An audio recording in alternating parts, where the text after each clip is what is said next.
Okay. So instead of going to surfing, I go to dream shaping. Before you go wild with the power of dream shaping, you need to know how to look around. So let's start there.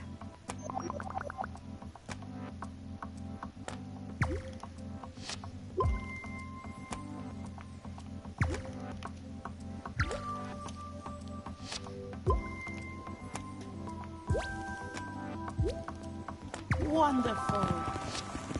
Nice.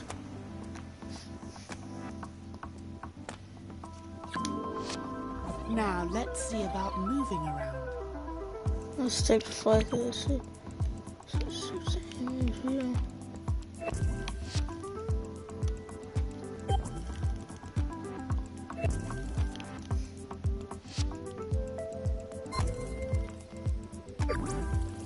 Fantastic. Sometimes you'll want to move while looking in one direction, otherwise known as strafing.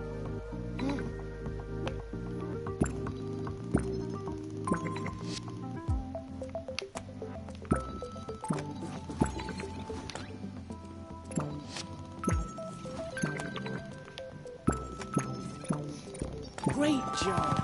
Nice. Now to get up close and personal with objects, you can use GrabCam Zoom.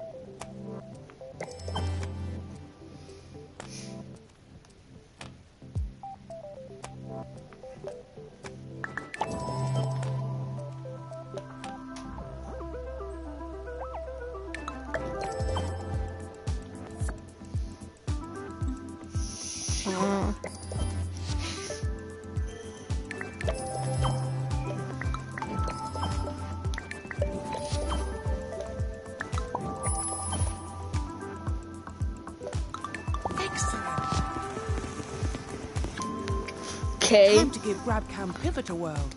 This helps you examine things from all angles.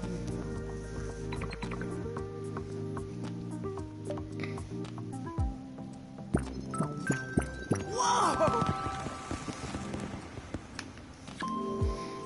Let's really go places. To move across the scene very quickly, you need to know how to zip.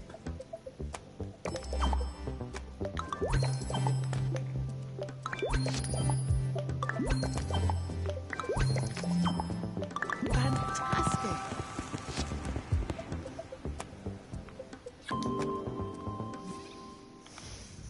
Welcome to the Dream Shaping menu. Here you can create something brand new, browse for something to remix, or learn some techniques from the Dreams Workshop.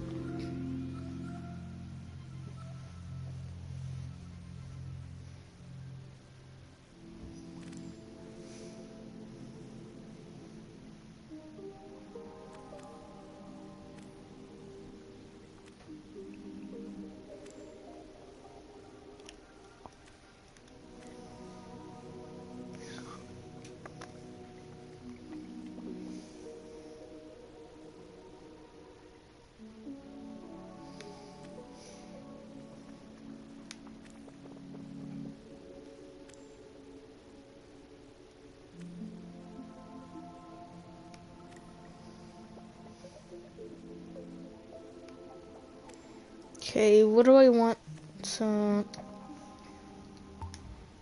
This.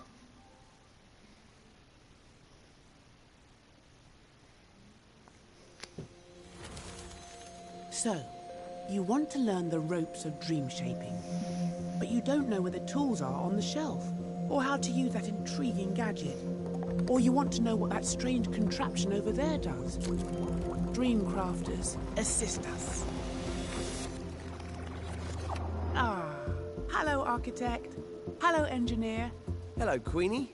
Why are we squirrels? Just a temporary physical form for you. I like it. It's cute. Well, thank you. It's better than the last one. Yeah, at least there are no tentacles this time.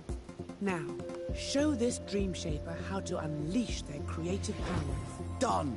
Follow me, Dreamer. Oh, it's so exciting that you're here. I have been really looking forward to this. There's so much to show you. Gameplay, animation, art. There's no limit to what's possible. Welcome to the Dreams Workshop. Have a browse of the tutorials, masterclasses, and how-to videos we've got here. If you're new to dream shaping, maybe try the Start Dreaming tutorials first. They'll get you up to speed with all the basics of dream shaping. Okay.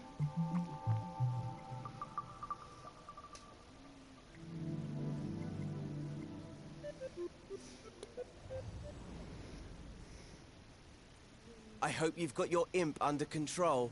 I've got some spectacular tricks to show you, and some that are just all right. In this tutorial, you'll master the basic controls you learned in the home space. But this time, you'll have the full freedom of edit mode. Use the video player to play through the tutorial steps. Follow the steps carefully. It's not just about getting to the end, it's the journey that counts. So here we are. This is where the magic happens. Edit mode. The row of buttons you can see is the assembly menu. That's where you'll find all the tools and modes you need to construct your scenes. It can be opened and closed by pressing the square button. You won't need it just yet, so go ahead and close it with square. Somewhere in this scene I've hidden a puppet, which we'll need in later tutorials. I've left some clues to help you find it. Use the camera controls you learned in the home space to investigate the island. Here's a quick reminder. Move around the island using the left stick. Push it left and right to move sideways, and up and down to move forwards and backwards. Use the right stick to look around the scene. To move up and down in the scene, just hold L1, then push the left stick up and down. Use the left and right sticks to look around the island. If you go flying off in the wrong direction and lose your bearings, don't worry. Just hover over the mode icon in the corner of the screen. In assembly mode, the icon is a puzzle piece. Here you'll find a camera bookmark that'll take you back to where you started in the scene. Select it with X and you'll be back in familiar territory. Can you find anything here that looks like a clue? Once you've found the clue, you're ready to move on to the next step. Press the arrow button on the video to continue.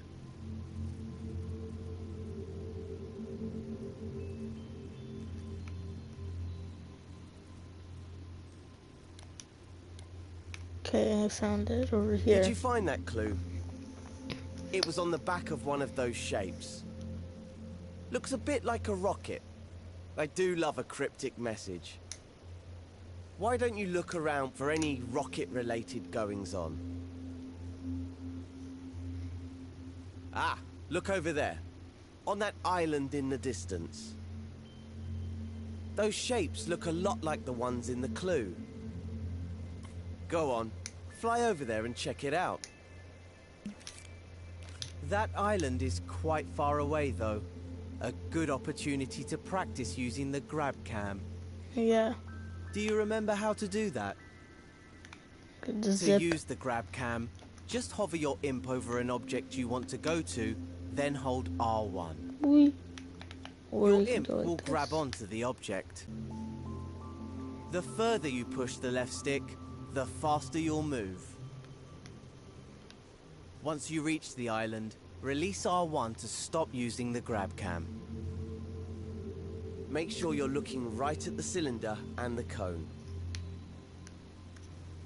The grab cam is a powerful tool for navigating scenes. In fact, it's so powerful, You could easily get lost in the scene if you accidentally grabbed the wrong object or zoomed out too far. But you can get back to where you started by using the camera bookmark. Just hover over the mode icon, then select the camera bookmark with X. If you need to re-watch any of the tutorial steps, you can. Use the skip buttons on the video player to move between tutorial steps. There's also a button to rewind 10 seconds if you miss something. Start the next step when you're ready to continue. Okay. Think back to the first clue. The cone was on top of the cylinder, right? In edit mode, you interact with everything using your imp, the very tip of your imp's pointy part. See how there's an icon in a circle there? That shows you what tool the imp is using. Right now, it's the arrows icon, which means the imp is using the move tool. That's the default tool in edit mode, because editing a scene means moving things around a lot. Let's see the imp in action. First, grab the cone. Hover over it with your imp and hold R2. Now your imp has the cone, use the controller's motion sensor function to move it around. Try to put it on top of the cylinder, just like in the clue. Use the left stick to move the cone backwards and forwards.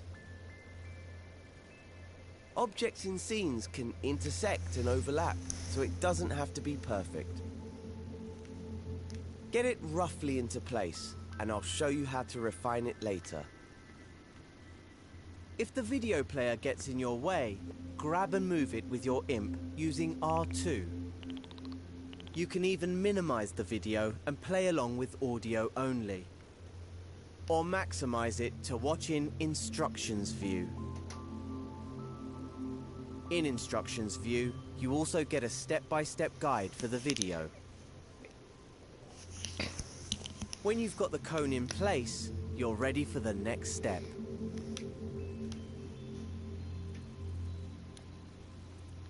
Now, that looks pretty good, at least from this angle. Creating scenes in three-dimensional space means that you should always look at your creations from different angles. The easiest way to do that is with the grab cam. Instead of moving the objects you grab cam moves your point of view around them. Try it out on the cone. Hover over it, then press and hold R1. I think it looks pretty good. Pushing the left and right sticks moves your point of view around the cone. Easy. Now that you can get a proper look at it, check that the cone is on straight. Unlike mine. Let go of R1 to stop using the grab cam. And use R2 to make any adjustments you need. Here's a little secret called nudge. If you don't press R2 all the way down, but just hold it lightly, you can move the cone slowly, giving you finer control. If you need a reminder of the controls at any time, select the mode icon in the corner of the screen. This menu shows you the mode you're in, the tool you're using, and a list of controls. Select the button again to hide the controls. Once you're happy the cone is straight, you can move on to the next step.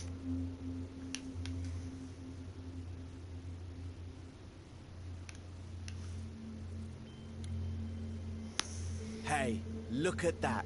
Another clue. It's a molecule. I know because I put it there. Just play along with me. Why don't you look around with the right stick and see if you can find another molecule? There's one, over there by that island. You're hot on the trail. But before you go zooming over there with the grab cam, there's an even faster way to zip around scenes. Hover your imp over that orange cube in the distance. Now hold L1 and then Trash press can. R1, the grab can button. You don't have to hold it or use the stick this time. See? Told you it was quicker. L1 is a very special button. You know the way that on a computer keyboard, holding down Shift changes what some keys do? Well, in Dreams, holding down L1 changes what the other buttons do. For example, holding L1 while using the left stick makes you go up and down instead of forwards and backwards. That's not all it can do though. You'll learn lots of L1 shortcuts as you play through the tutorials.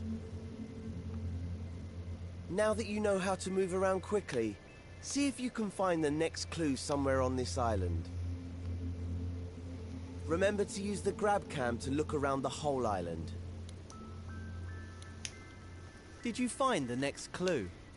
Yes. It was on the back of the orange cube. What on earth could it mean? If I had eyes, I would wink at you right now. I can't see any other green trash cans around. Unless, of course, the trash can is the icon for the delete tool. I'm so devious. That must mean you need to delete the orange cube. Here's a reminder of how to delete things in edit mode. Hover your imp over the cube, then press the triangle button. And it's gone. Up. These tools are powerful. Delete the Yeah, I orange already sphere figured that next. out. If you change your mind or delete the wrong thing, you can press undo, which is the left directional button. And if you want to redo, just press the right directional button. You can undo and redo pretty much anything, not just deletions. Oh look, there was a clue hidden in the cube. An arrow. Perhaps there's another one like it nearby. Look around with the right stick and see if you can spot it.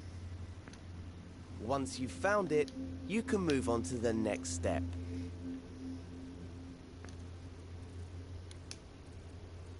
That was my final clue telling you where to go. The island right above us.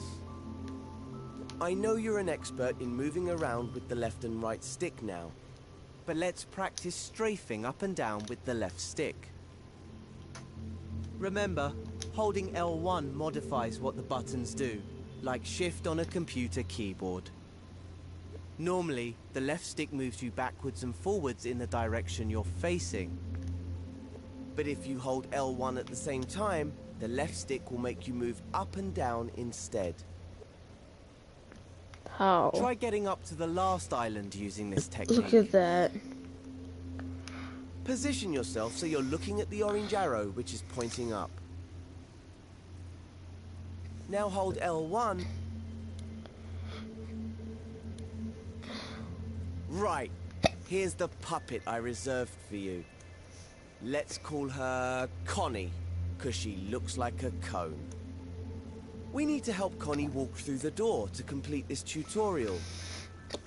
To do that, we're going to have to switch over to play mode. Remember, right now you're in edit mode. This is where you create and edit your scenes. In play mode, you can experience the scene just like a player would if they found it in the Dreamiverse. You can't make any changes in play mode, but you can take control of characters and try out what you've made. Switch over to play mode now. Just press the options button on your controller. Hover over the controller icon with your imp, then press X to select it. To control a puppet in a scene, you first need to possess it with R2. Try that now. Look at that. Look at that. She's full of beans, isn't she? I picked her just for you. Walk her around a bit, then take her through the door to finish this tutorial. Oh, looks like the door's too high. There's more to Connie than meets the eye, though. She might be able to reach it if you make her jump by pressing X. Oops. I remember now. Just press island below to grab the controller icon with possess con. Okay, yeah.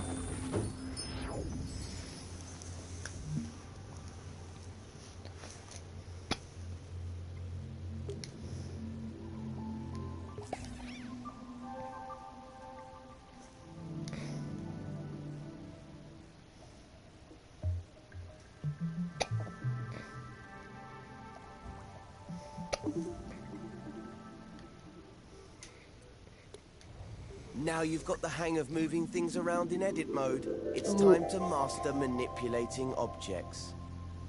Just as well, because Connie's friend Cuthbert fell asleep in the Dreamiverse and got stranded. Yes, he's a cube with legs. Connie didn't choose her friends. I did. So, we need to fix these platforms if she's going to reach the flag and get to Cuthbert. Before we start, you can switch to play mode to see how a player would experience this scene. You'll always need to test things out in play mode while dream shaping, so it's a good habit to get into. Press the options button, then select play mode with X. Its icon looks like a controller. Once you're in play mode, take control of Connie with R2, and we'll see how far she can go. Start by jumping over to the first platform. Oh dear. Looks like it's too far for Connie. Move that first platform closer. To do that, head back into edit mode. So, open the options menu and select the button with the pencil icon.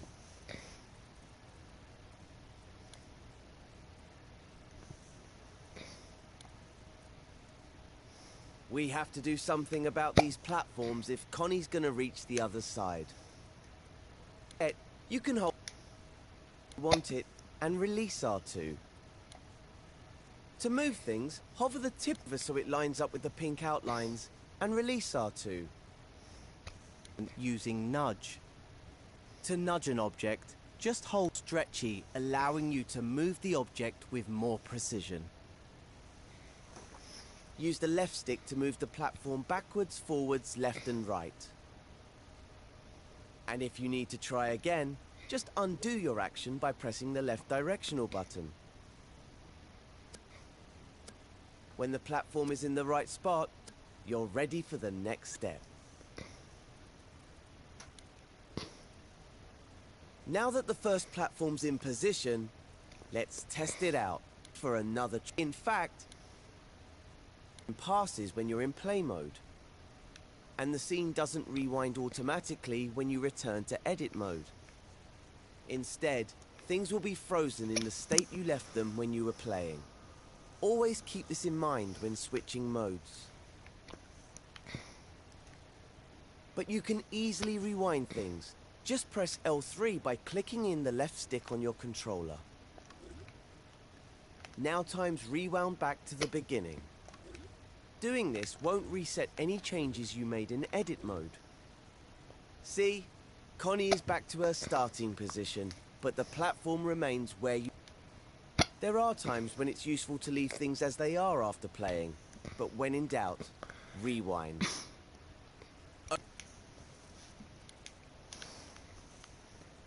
Let's sort out the next platform now. It's the middle one that's lying on its side. Before you can match it up with the outline, you'll need to stand it upright. So you'll have to rotate it first. You can rotate objects in edit mode by grabbing them with L2. Give it a go now. Hover over the fallen platform, then press and hold L2. Now you can rotate it by tilting your controller. This is a great way of making smaller adjustments. You can also rotate it fully by using the left and right sticks while holding L2. The motion sensor function is disabled when you do this, so you don't have to worry about tilting your controller. If you want to reactivate the motion sensor function, just let go of the shape and grab it again with L2. Bear in mind that your imp's tip is at the center point of the rotation, so you can grab the platform at different points and see how it affects the rotation. All that rotating has made the platform a bit wonky. So let's undo all that with the left directional button and start again. Grab and hold L2 over the platform with more softly, rotating it with the X. They'll show you what buttons you can use in any situation. Practice rotating things with L2 until you're comfortable. Then move on to the next step.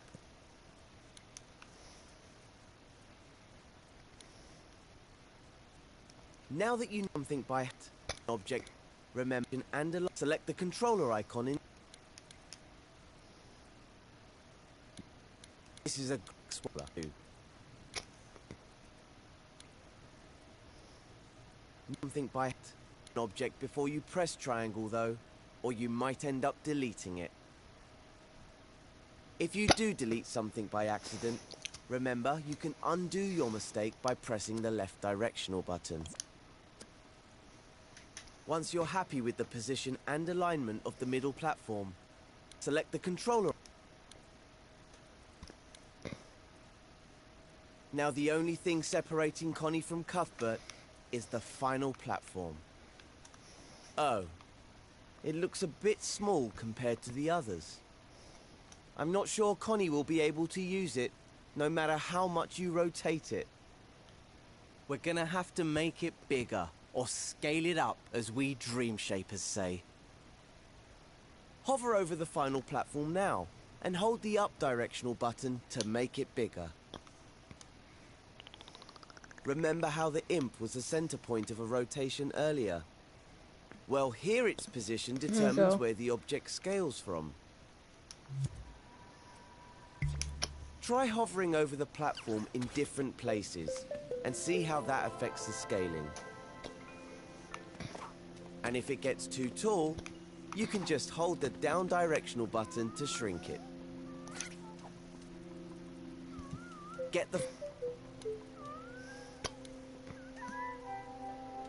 Hurrah! Connie and Cuthbert have been reunited. But now they need to find a way out before Cuthbert falls asleep again. So let's learn how to find a door in the Dreamiverse. Go to the Assembly menu, which is the row of buttons at the top of the screen. The Assembly menu disappears when you're busy working on a scene, to make sure it doesn't get in the way. So if you can't see it, just press square to open it. Here you'll find all the assembly tools, modes, and gadgets. If you ever wonder what a button does, just hover over it for a few seconds to see more info.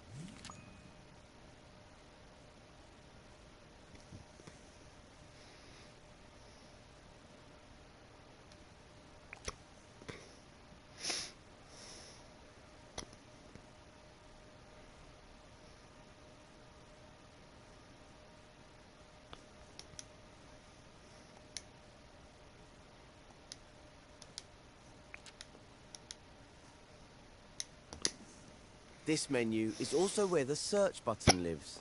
It's the one with the magnifying glass. Select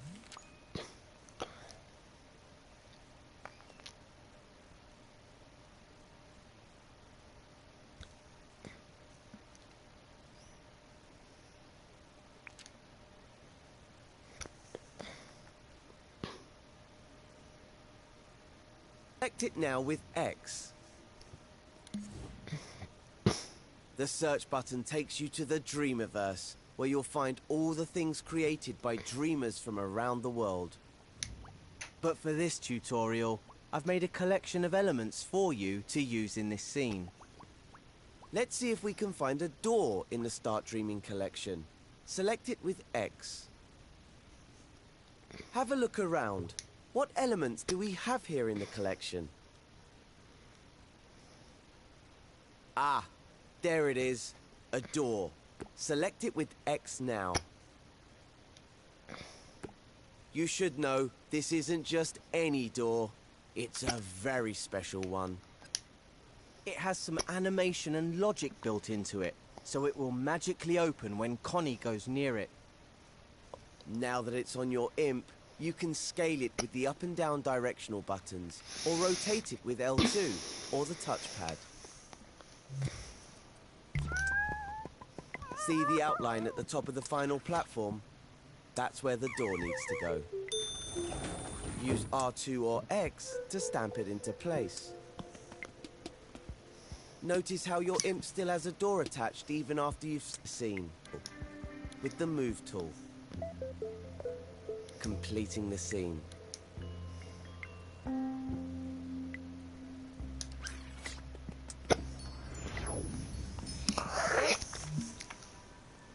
Okay.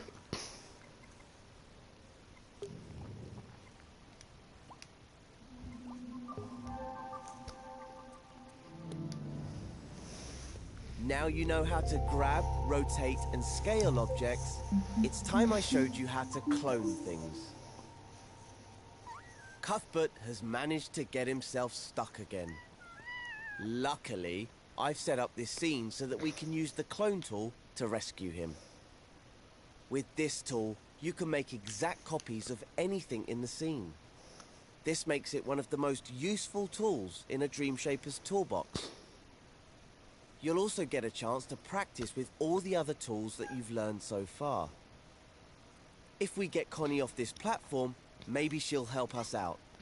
Let's use the clone tool on this one small block to create a bridge. Remember how we used the L1 button to modify how the grab cam and the left stick work? Well, it can also change how the grab button works. Hover over the floating block with your imp and hold L1. Now grab the block with R2, and remember that if you press it gently, you can move it more slowly. Now you have another block. That's because grabbing things while holding L1 creates a clone of that object. Once you've created the clone, you can release L1, but don't let go of R2 until you're ready to place it in the scene. When you've found the right spot, release R2 to put it down. You can treat a cloned object just like you would any other element. You can move it with R2 and rotate it with L2. And scale it up and down with the directional buttons. Of course, anything you do to the block can be undone with the left directional button. You can even clone the cloned block. Let's do that next. Hover over it, hold L1, then press and hold R2. You can use the clone tool to build a bridge between the first two platforms. Or you can create floating blocks for Connie to jump on. All that matters is that she can get to the next platform, so make sure you test your work in play mode. When Connie can get across, go back to edit mode, rewind time with L3, and move on to the next step.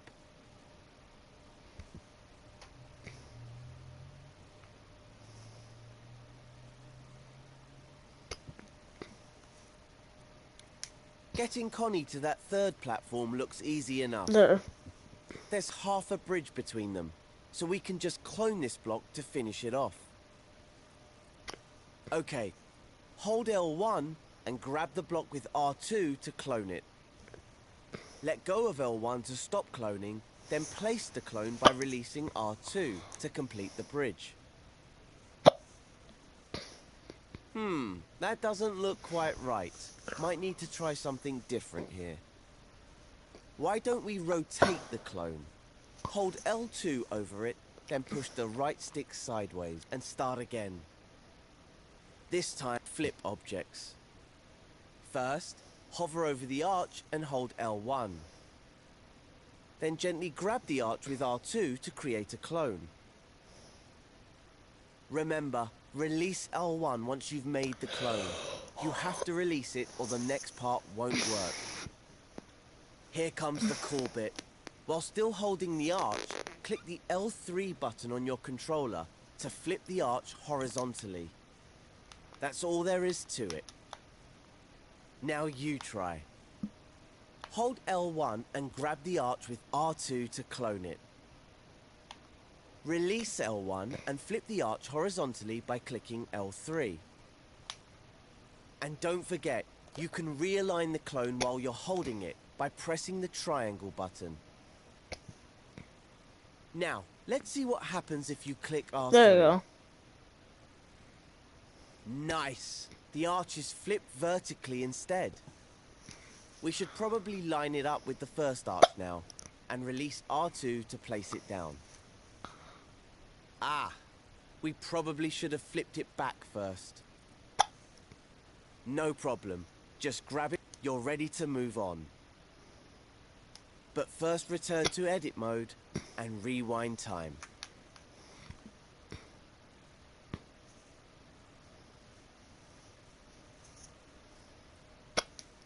Okay, Connie, we've almost made it to the door. Ah, but she needs to go across and up now. Good thing you already know how to make clones because we're gonna need them. So hold L1 and grab the block with R2 to clone it. Now place that clone a little higher than the original, and you know what? There's a better way, so let's undo that with the left directional button. We're going to try a new technique called repeat cloning. I bet you can already guess what it does. That's right, it lets you make lots of clones at once. Let's give it a go. Hover over the block again, hold L1 and press and hold R2. Release L1 once you've made the clone, and move the block up and along. Don't put it down yet though. This is where you become a cloning expert. Without letting go of the first clone, press the right directional button to create a second one. And, you guessed it, another press will create a third one. In fact, you can just keep pressing right to create more and more clones in a sequence. There you go. And if you make too many, no problem. Just press the left directional button to remove any clones you don't want. There you go. As you can see, all the clones are spaced evenly, and you can move the whole sequence by simply moving the clone that's on your imp. If you R2. See the dotted line around them? That's a selection. When you put repeat clones down, they're always selected automatically. That means you can move them as a group. If you only want to move one block, you can deselect the group by pressing circle. If you want to find out more, there's a whole tutorial on selecting and grouping objects. Move on to the next step when you're ready. Let's get back to the staircase. It's looking pretty good, but I have one more thing to show you before you move on. Let's get rid of all the clones we've made by pressing the left directional button a few times. Repeated clones are undone together. Now hover over the first block, hold L1, then grab it to create a new clone. Remember to release L1 once you've made the clone, otherwise the next bit won't work. This time, move the block where you want the last step of the staircase to be.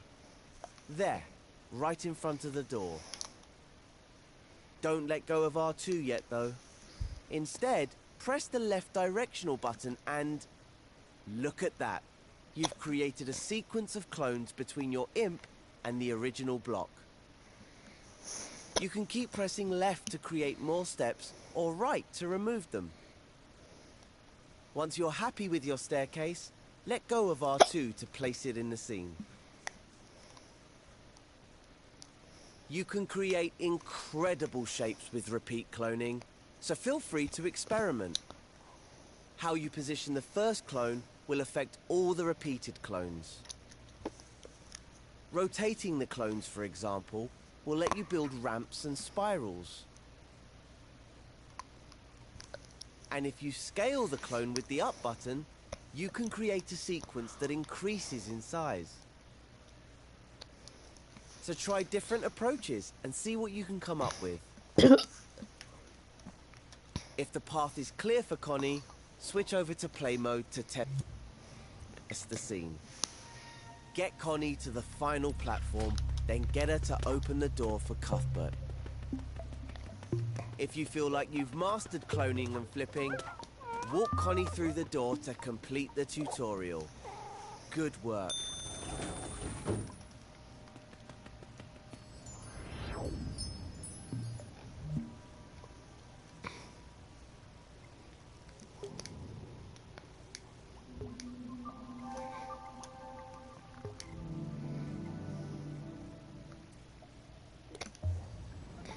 Welcome to part 4 of our Start Dreaming tutorials.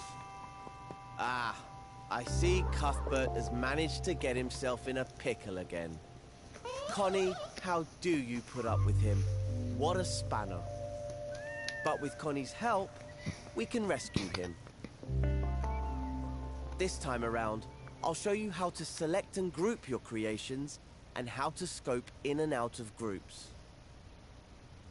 Luckily, someone left behind a block for us to use.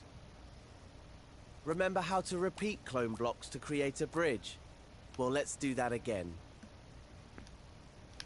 Move your view side on to the block and the gap.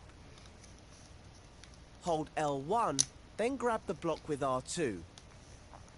Move it with the motion sensor function to create a clone. Just like last time, let go of L1 while still holding R2, then press the directional buttons to make more clones.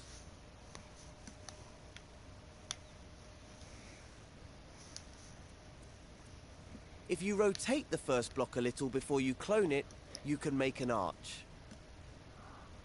Use L2 to make the first block angle up slightly, then make the clone angle down. Press the left directional button to repeat clone, and the clones will line up to make an arch. Amazing, right? Let's quickly test that in play mode. Looks great. Switch back to edit mode, rewind time, and go to the next step of the tutorial. Now, you probably noticed that all the blocks, the original as well as its clones, were selected automatically after cloning. You can tell when things are selected because they have an animated dashed outline. But after we switched between play and edit modes, everything was deselected. So let's select them again. All you have to do is hover your imp over one of the blocks and press X. There's the outline again. Now do the same to the rest until the whole bridge is selected. Can you see how each block has its own outline, with a double line where they meet? That's because they're still individual elements. You can deselect them one at a time with X, but it's much quicker if you deselect them all at once with circle. Give it a try. There's also a faster way of selecting multiple objects. Just select one as before, but this time keep X held down. Now move your imp to select the others. Better than selecting one at a time, right? So much faster. The great thing about having multiple objects selected is that you can manipulate them as if they were one object. For example, if all the blocks are selected, you can clone the bridge sideways to create a double bridge. Plenty of room for Connie to cross it without falling off the edge. Try it in play mode. Once Connie is across the gap, go back to edit mode and move on to the next step.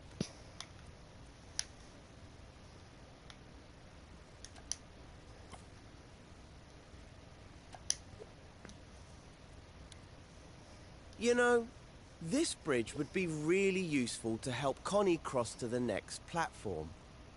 Use X to select all the blocks again. If we're going to use this bridge a lot, we can make it into a group. That way, it will behave like a single element and you won't have to keep selecting all the blocks. Have you noticed the menu at the side of the screen? It appears when you have one or more objects selected. That's the context menu. The options it gives you will depend on the situation you're in. In this case, all the buttons relate to selected objects. Look for the plus sign. That's the icon for the group button. The number next to it tells you how many objects you've selected.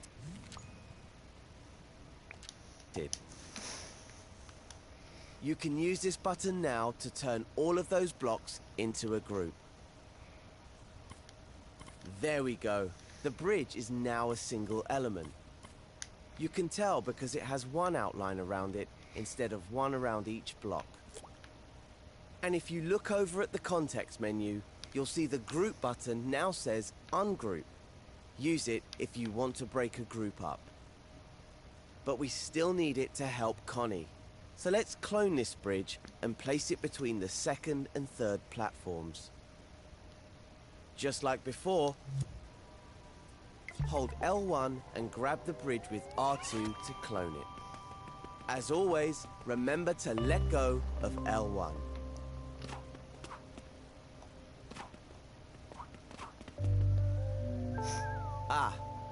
We don't need to test the bridge to see that it's not going to get Connie to the third platform. But don't worry, we'll fix that in the next step when you're ready to move on. Wow.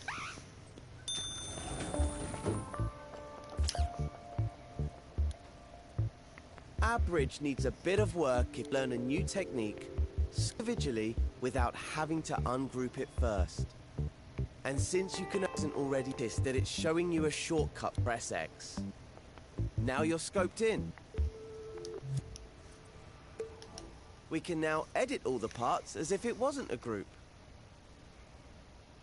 If you want to really focus on just the group, you can hide everything else in the scene. Just use the Hide Everything Else button in the context menu. The icon looks like a closed eye. There's also a Scope Out button in the top right corner. This is how you exit groups. Try scoping out now. Select the button with X, press X to create a new one.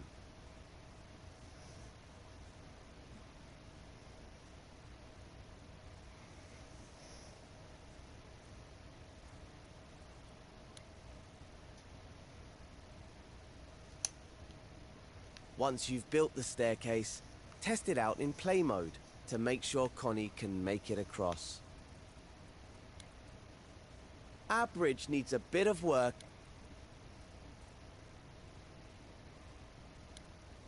Is your staircase working? Fantastic. Use the bar. If you select the group, you'll see a button in the context, but you can everywhere else. Saving a group as a new element means you can use it in other scenes, or share it in the Dreamiverse. You can't do that in tutorials, but you can everywhere else. Now that you've mastered selecting and grouping, I'll leave you with a thought to ponder. You can also make a group inside a group. With that, I'll let you experiment. Once you're happy that you've mastered selecting, grouping and scoping, you have just one thing left to do. Go into play mode and take Connie and Cuthbert to the exit.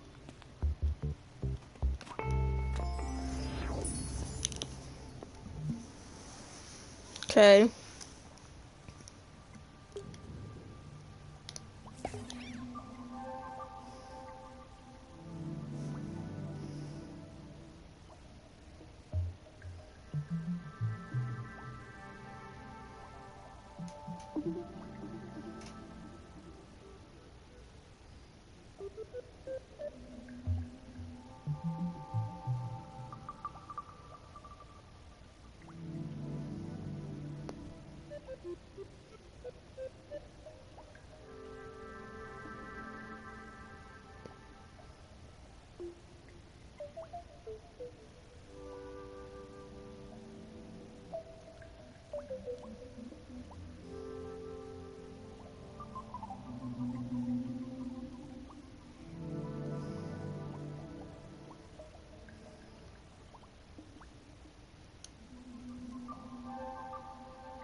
Okay, I'm going to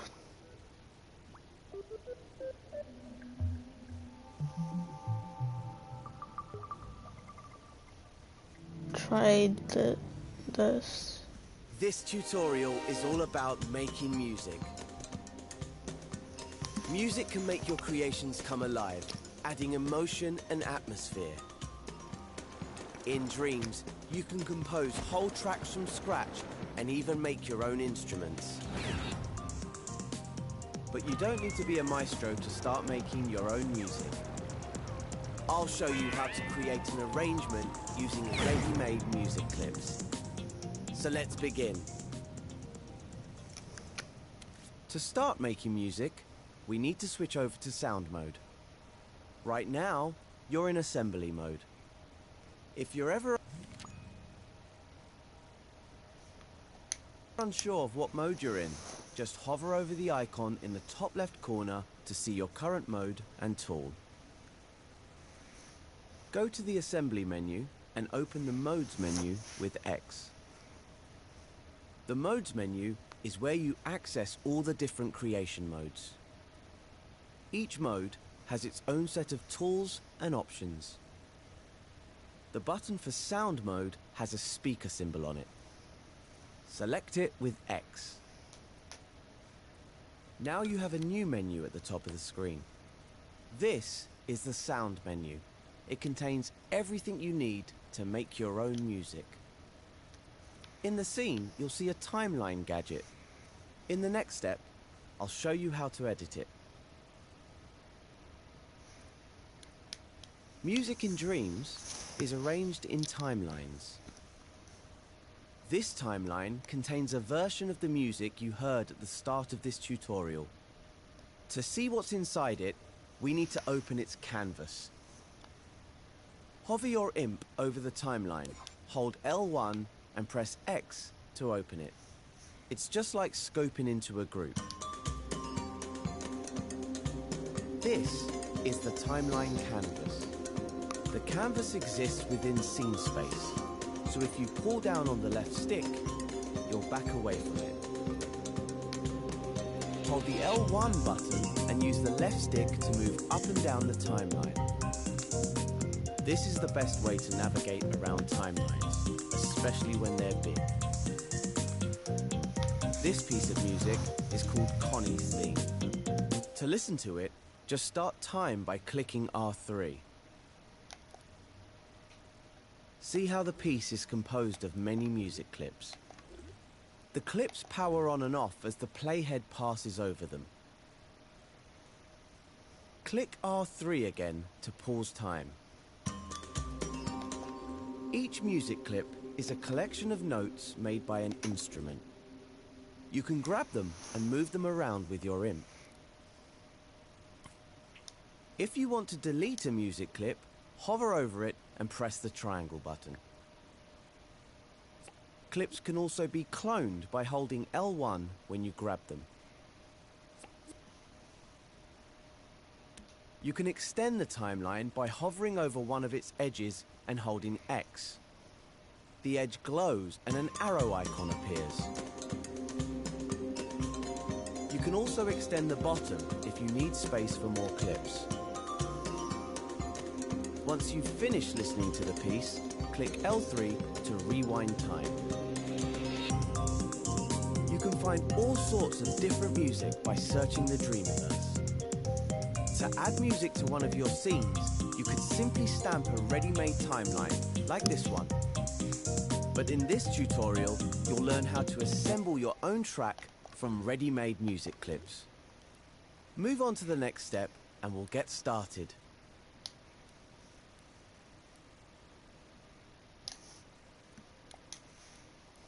So, Let's start making music. It's actually a lot easier than you might think. Close the timeline by selecting the cross button in the top right corner.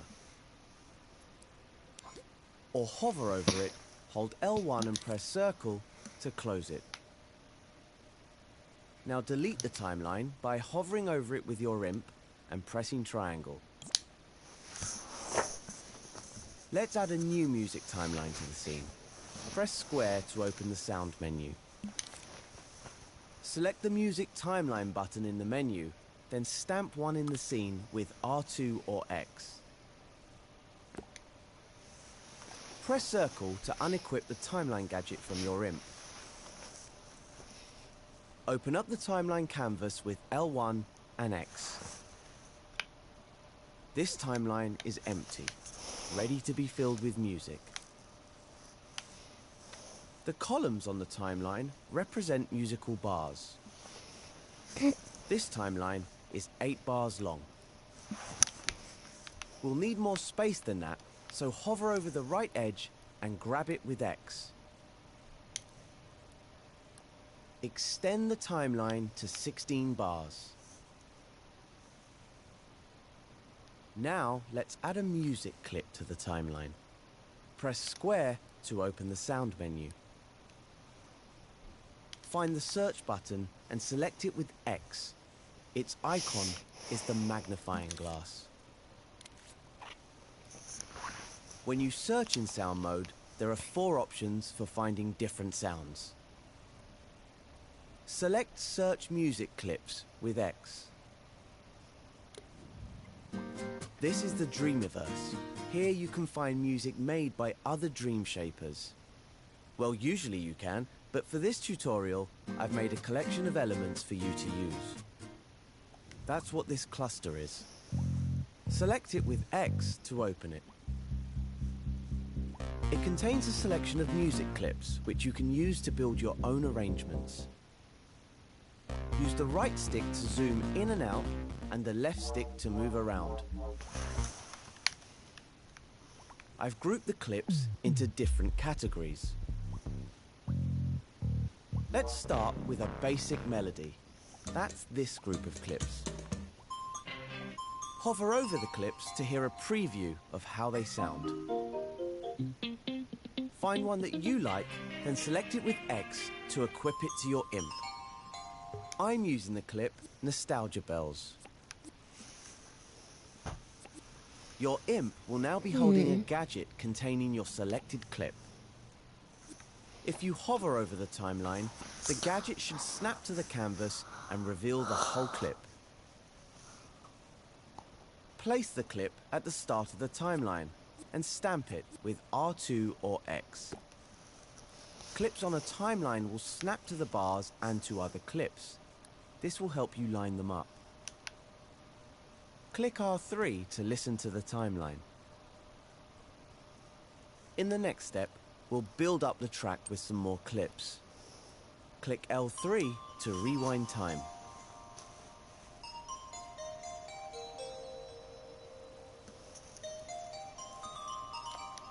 Let's build on the melody by adding some chords. Go to the sound menu and select Search Music Clips again. Over here are some chord clips.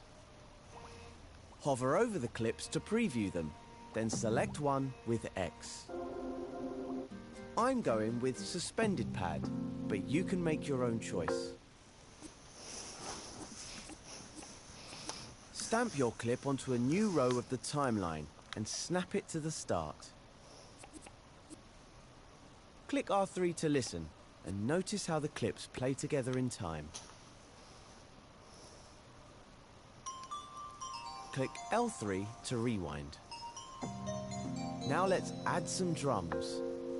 Go back to the sound menu and select Search Music Clips. Find the drum clips in the collection. A drum beat can really change the feel of a track. I love these samba practice drums. Pick a drum clip you like, then stamp it onto the timeline under the melody and chords.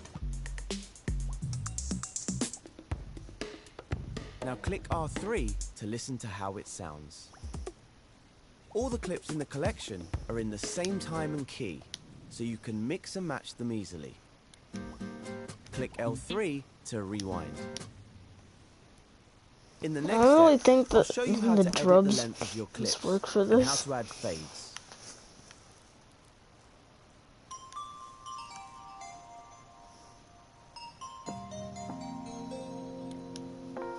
When you hover over a clip on the timeline, you'll see dotted lines light up at the start and at the end of the clip.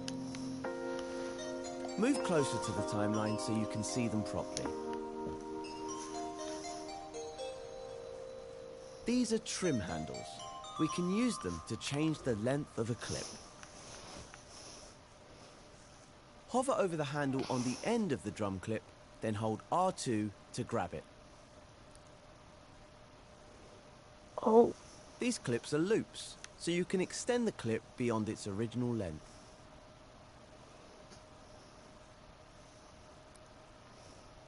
All the clips in the collection can be extended in this way. Trim handles are really useful for arranging and remixing. They let you use just a section of a clip without having to edit the music notes inside.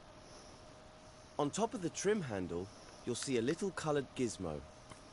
Move in closer to see it properly. This is a fade handle. You can use it to fade the volume of a clip in or out. It works just like the trim handle.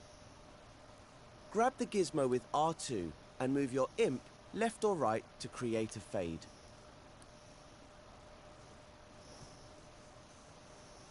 Try adding a fade out on the chord clip so it drops off gradually.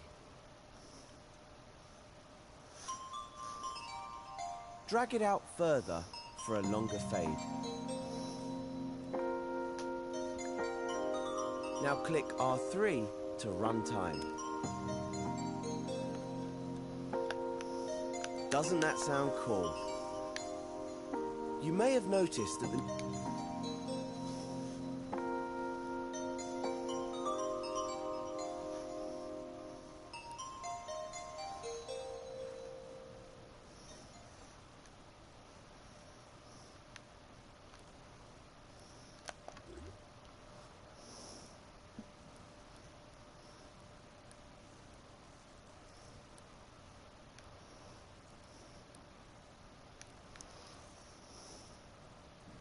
music stops as soon as the playhead reaches the end of the timeline. In the next step, I'll show you how to make your timeline loop. Now click L3 to rewind.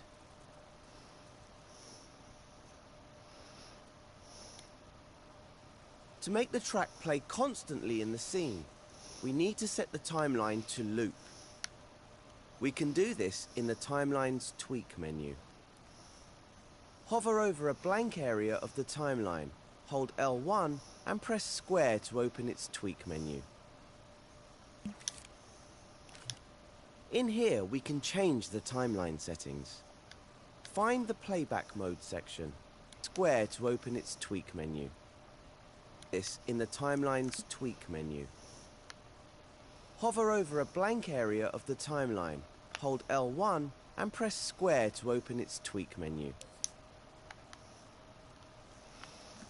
In here, we can change the timeline settings.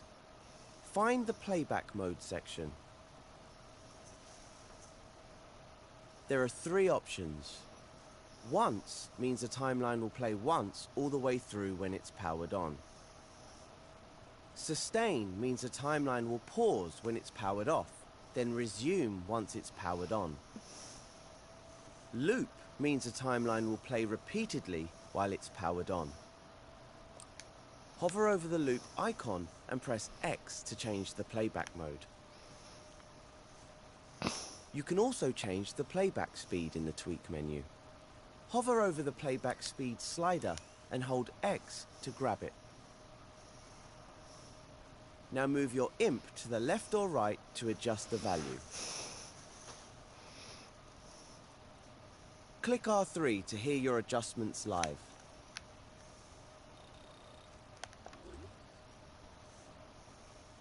You can also adjust the slider by hovering over it and pressing the up or down directional buttons. See how it sounds when it's slowed down or sped up a little.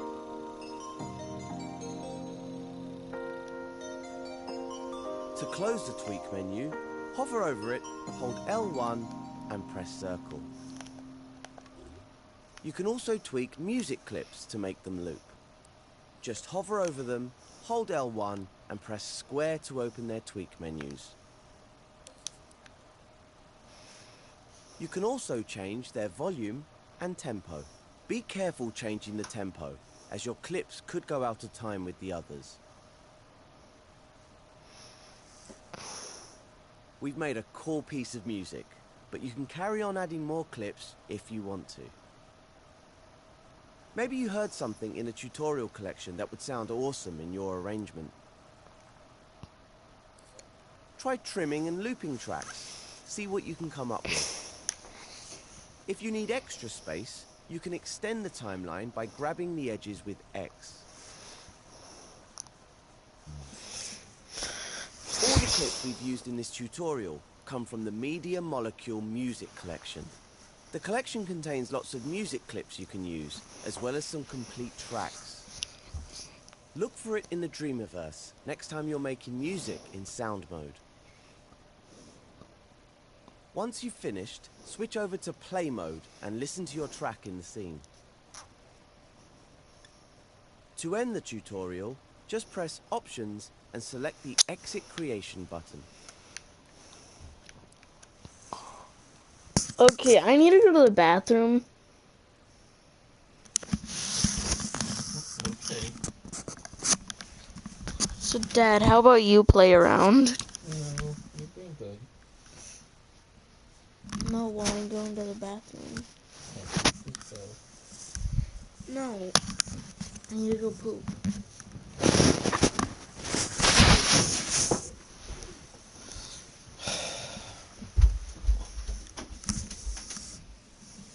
Put the headphones on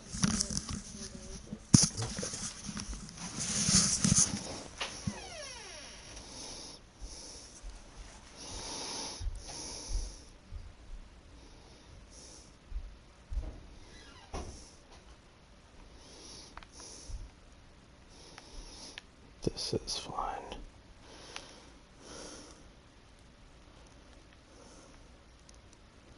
Dun, dun, dun, dun, dun. Hmm.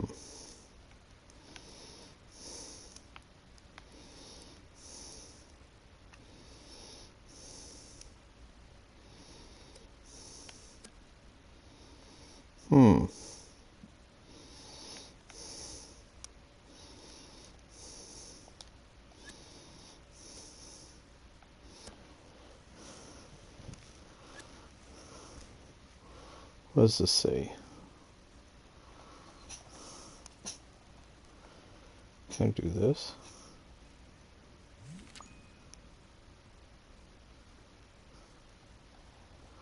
Okay.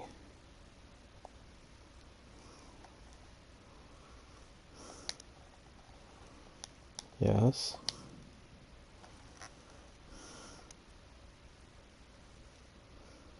Oh, 1 plus circle.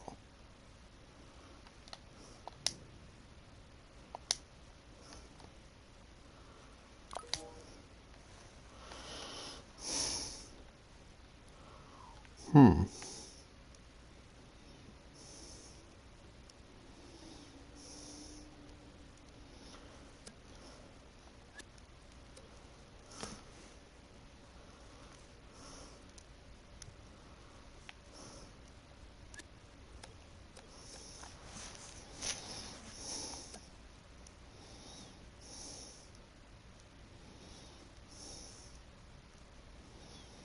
Hmm.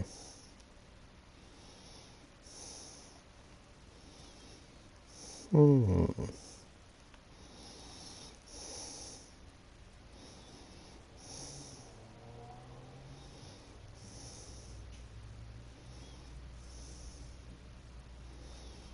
Hmm. Interesting. What's this do?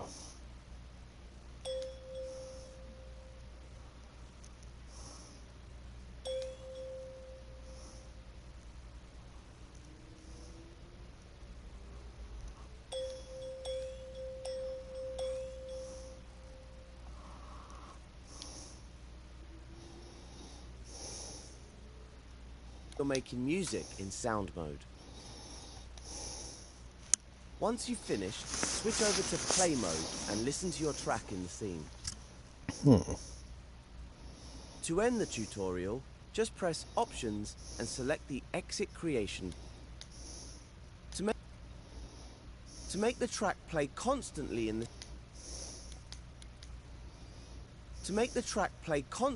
the scene, we need to set. When you hop, let's build on the melody. This tutorial is all about making music. Music can make your creations come alive, adding emotion and atmosphere. In Dreams, you can compose whole tracks from scratch and even make your own instruments. But you don't need to be a maestro to start making your own music. I'll show you how to create an arrangement using ready-made music clips. So let's begin. To start making music, we need to switch over to sound mode. Right now, you're in assembly mode. If you're ever unsure of what mode you're in, just hover over the icon in the top left corner to see your current mode and tool. Go to the assembly menu and open the modes menu with X. The modes menu is where you access all the different creation modes. Each mode has its own set of tools and options. The button for sound mode has a speaker symbol on it. Select it with X. Now you have a new menu at the top of the screen. This is the sound menu. It contains everything you need to make your own music. In the scene, you'll see a timeline gadget. In the next step, I'll show you how to edit it.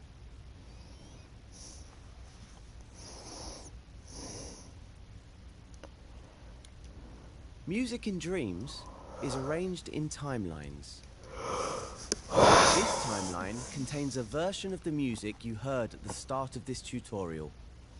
To see what's inside it, we need to open its canvas. Hover your imp over the timeline, hold L1 and press X to open it. It's just like scoping into a group. This is the timeline canvas.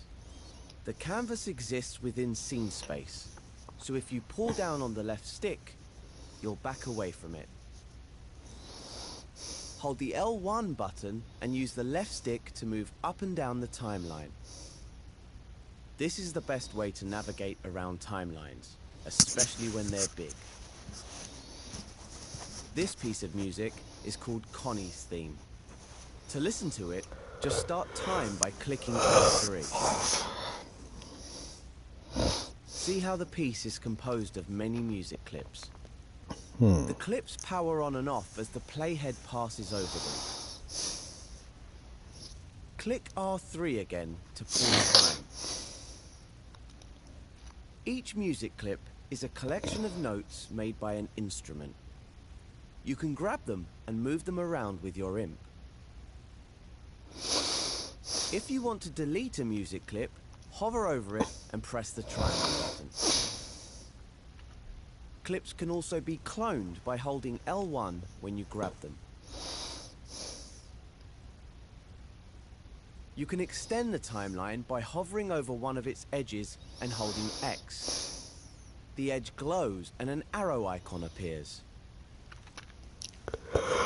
You can also extend the bottom if you need space for more clips. Once you've finished listening to the piece, click L3 to rewind time. You can find all sorts of different music by searching the Dreamiverse. To add music to one of your scenes, you could simply stamp a ready-made timeline, like this one. But in this tutorial, you'll learn how to assemble your own track from ready-made music clips. Move on to the next step, and we'll get started.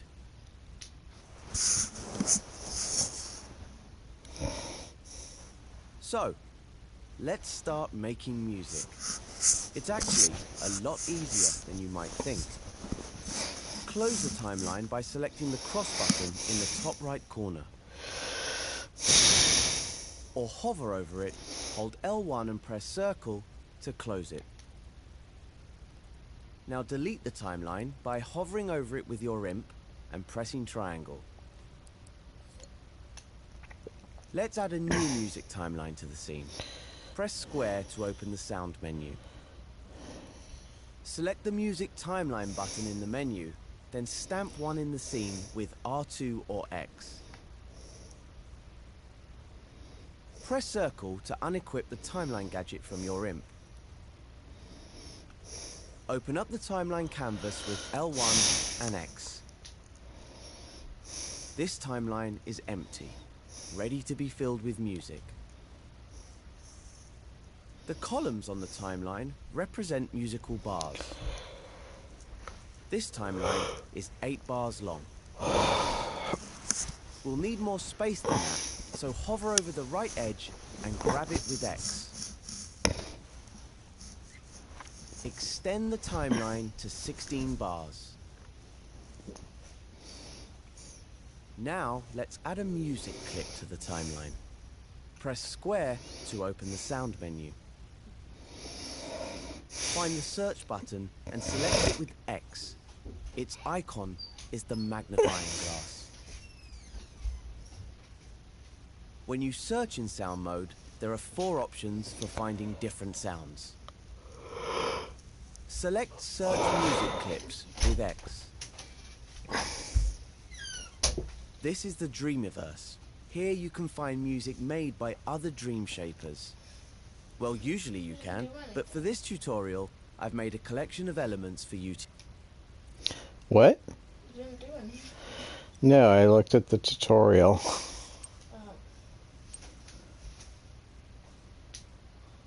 Okay.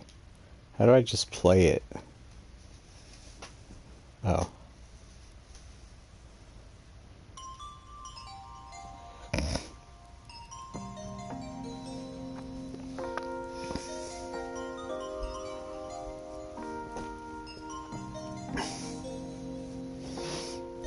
I like it so far. Here you go.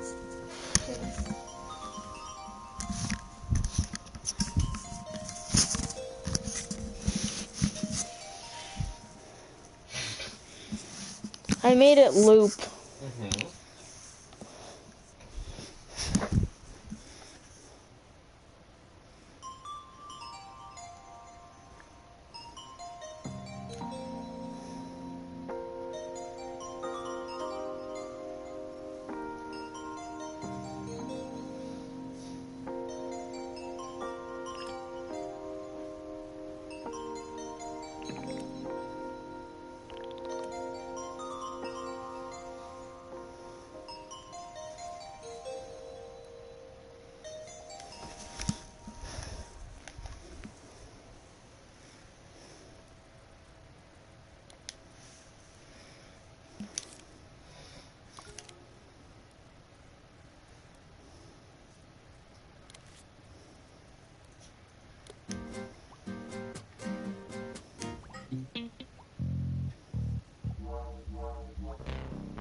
Yeah. Can you open the door so Tia can go out?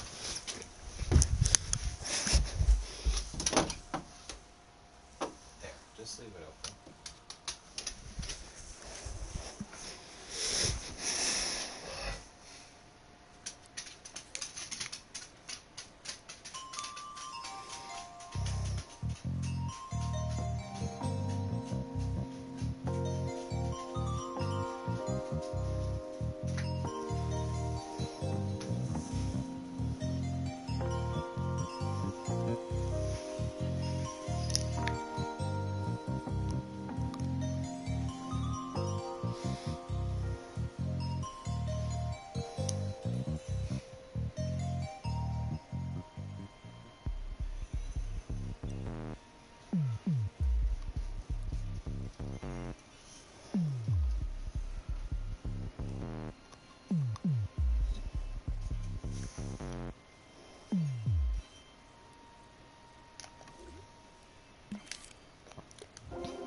Okay, let's try this now.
I think this sounds pretty good.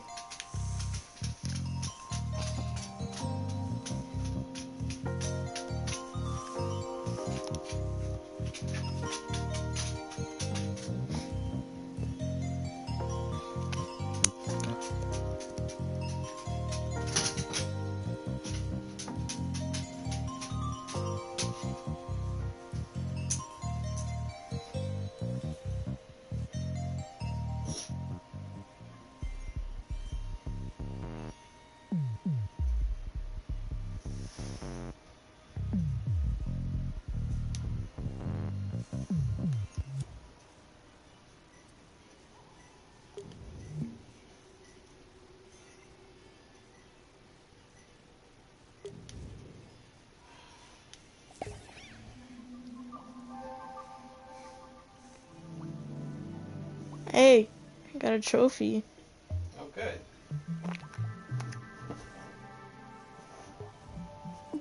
Okay, let's see.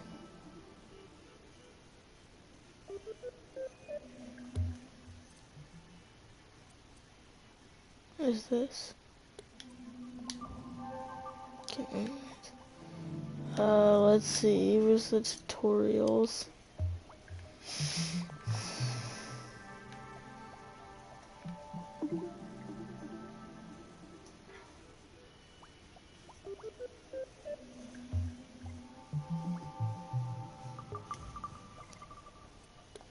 Let's go here.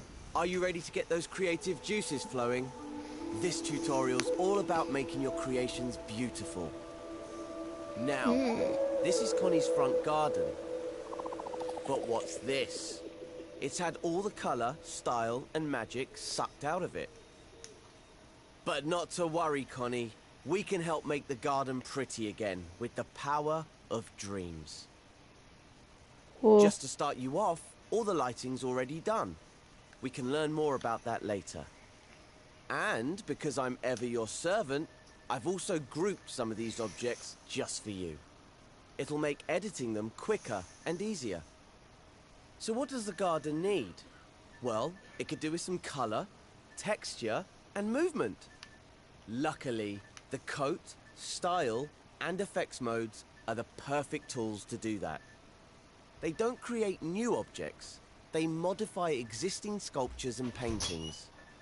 And they work on groups. With just a little practice, you can become a master of them all. So let's start by adding some colour with the tint tool. Open the assembly menu with the square button and go to the modes menu. Each mode has its own set of tools and options. The tint tool is in coat mode. It has an icon that looks like a pot of paint being spilled. Select it by pressing the X button. Oh, tint. As you can see, the assembly menu has now been replaced with the coat menu. In the top row, you'll find options and helpers. Along the bottom, you'll find the tools. Now, which colour to use? Open the colours menu in the top row of icons. These are colour groups. You can expand a colour group with X. Each group contains more shades that you can choose from. I'm going to find a green for the foliage, but if green's not your thing, you can experiment. Is the menu too long? You can scroll it by grabbing it with R2. Pick a shade, or if you fancy a more painterly or organic look, choose the tumbler colour at the end of the group. That will apply a random shade that changes as you work. When you've chosen a colour, you're ready to go to the next step.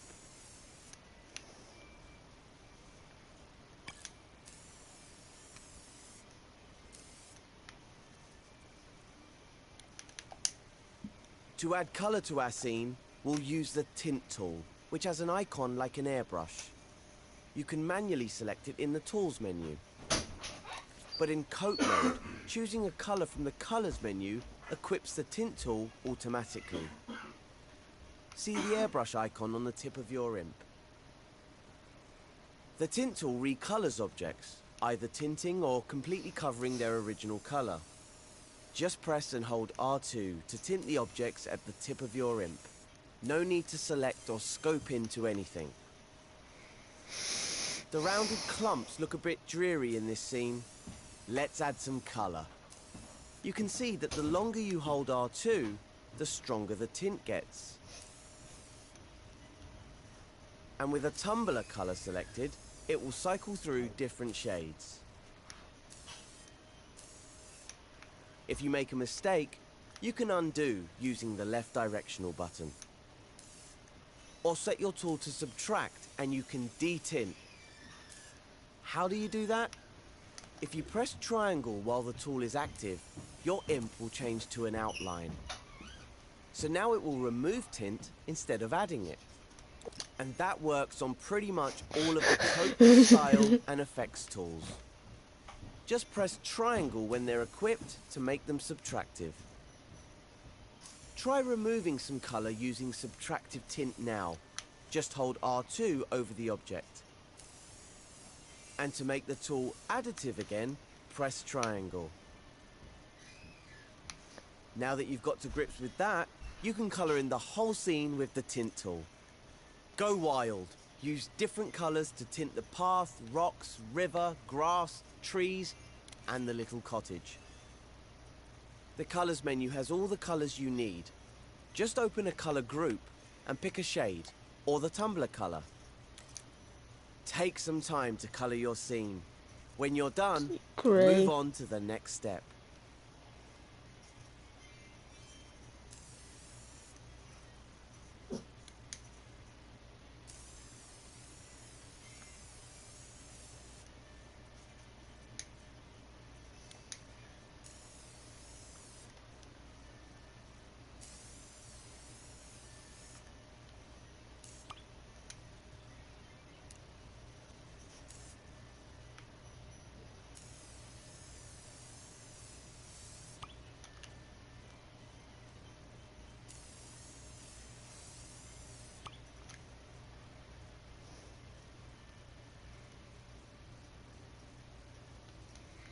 Okay, I'm gonna do all the rocks.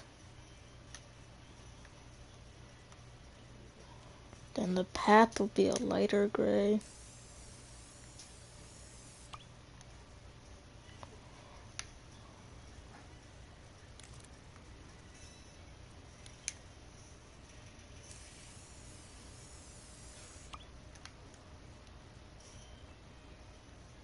Water can be a nice blue.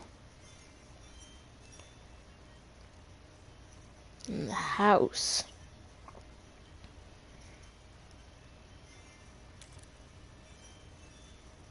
Okay, I'm gonna go do a brown for the fences.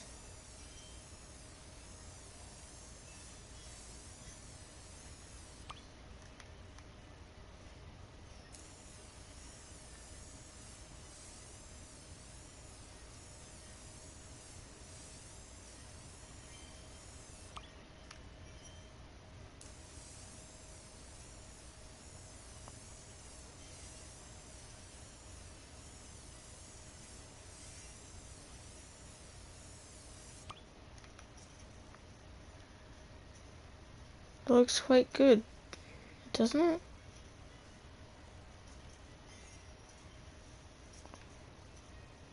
Okay, I'm gonna make the door.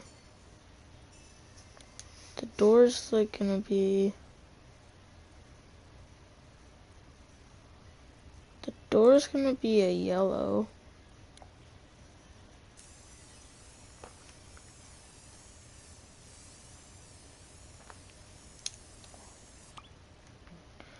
The outside of the house.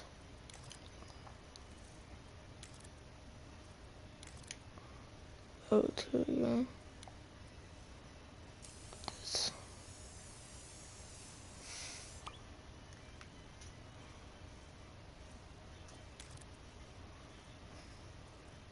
Put maroon.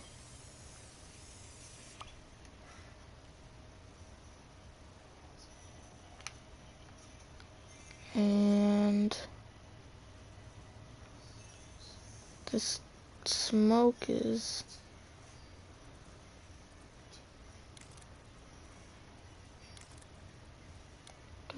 wait.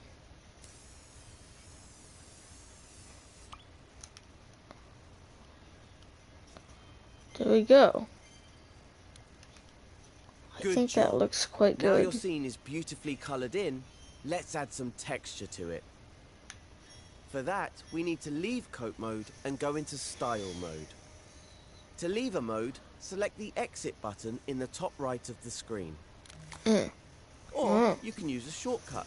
Hold L1 and press circle. Just like scoping out of a group. Now use the modes menu to switch over to style mode.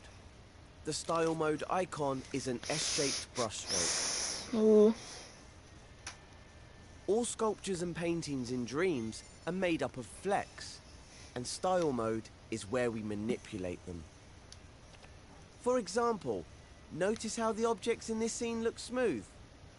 That's because their flecks are small and tightly packed together. We can make them more textured with the looseness tool.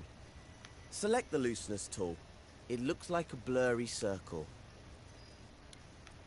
Now try using R2 to loosen some of the foliage in the scene.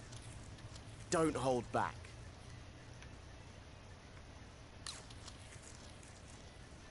As you can see, loosening sculptures and paintings means their flecks become more obvious.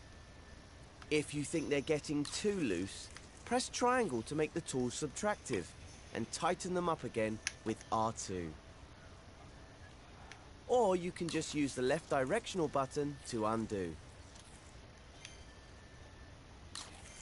Don't forget to loosen up the river too. We'll need it in the following steps. Carry on loosening the objects in the scene. When you're happy, proceed to the next step.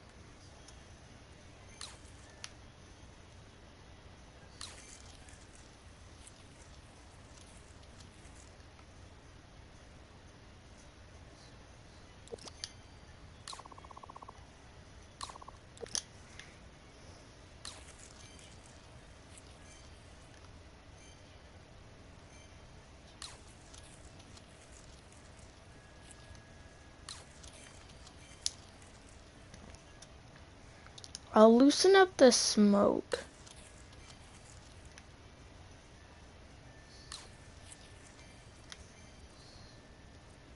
Go. Wonderful. Connie's garden looks like a lovely painting. Let's look at the water now. Water has a reflective quality, so let's add some shine to the river. This is where the finish tool comes in. Exit out of style mode with L1 and circle and head back into coat mode in the modes menu.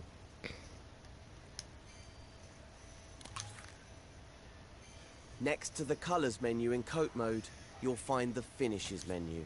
Select it with X. These finishes change the way objects react to light in your scene.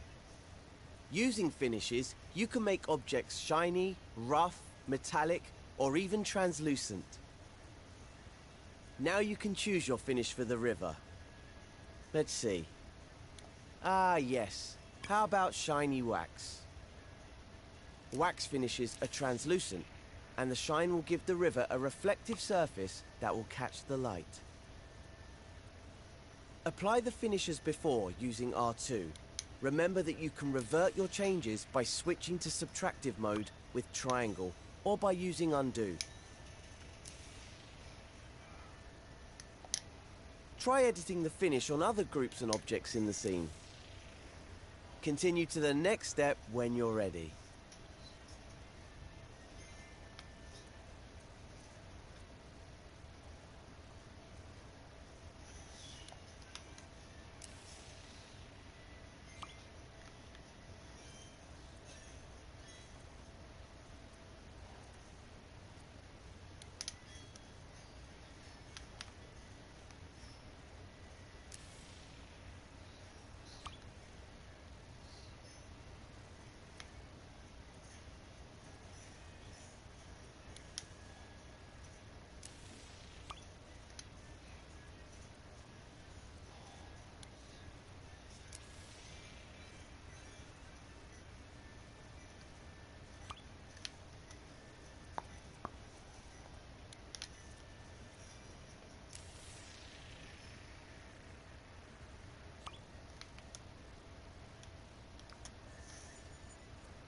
think that looks Our good. river looks nice and shiny now, but something's missing. It doesn't flow like water does. But there's a magical tool for that in effects mode. It's called the flow tool. Leave coat mode if you haven't already, and enter effects mode. The effects mode icon has some twinkly stars on it. Alongside the flow tool, you'll notice other animated effects that you can apply to sculptures or paintings. But for now, we'll pick the flow tool. Its icon Yo. is a tap, or a faucet if you're from the US. Press X over the flow tool to select it. And use R2 to apply it to the river. Isn't that lovely? In effects mode, you can preview the flow effect even when time is paused. But if you leave effects mode, you'll need to click R3 to see the effects in action.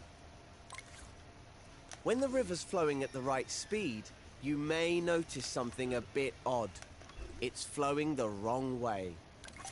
Let's fix that using another tool found in style mode, the comb tool. Leave effects mode using L1 and circle, then go back into style mode via the modes menu. The comb tool icon is some wavy lines.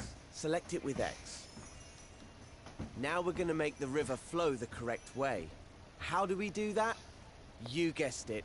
Hold R2 to comb the flecks of the river so they go in the right direction. We're no longer in effects mode, so we can't see the flow effect animating. But just click R3 to start time, and you'll be able to see it again. The key is to move your imp in the direction you'd like the flecks to flow. A bit like you're combing the river's hair. It's the right stick. Let go of R2 when you're happy with the flow direction. And now you can see the river is going the correct way. But if it isn't, just undo and try again. Okay, it's this one, not this direction one. of the river, click L3 to rewind time. Then it's off to the next step. Wait, that's not L3, that's R3. This scene Oh. is really coming together. Next, let's do something interesting with the chimney smoke. Move closer to the smoke so you can see the flecks clearly.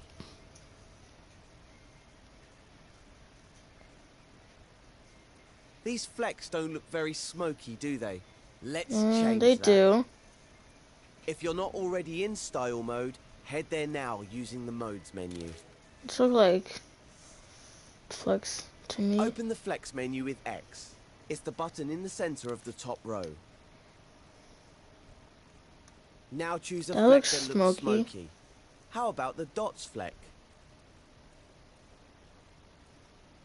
When you choose a fleck type, it'll automatically select the Apply Fleck tool.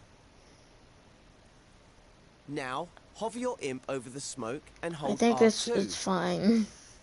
The Since I flecks did will something change. to it. That's better. Let's inspect it now using the grab cam. Grab it with R1. And while you're grabbing, spin around it with the left or right stick. The I think paint that strokes looks pretty look a bit good. flat, don't they? You can only see them well from certain angles. We can make it a bit more billowy and three-dimensional Looks using good the to me. Impasto tool. In the Style menu, select the Impasto tool, then hold R2 to apply it to the smoke. Down the smoke again. You can also press Undo Impasto.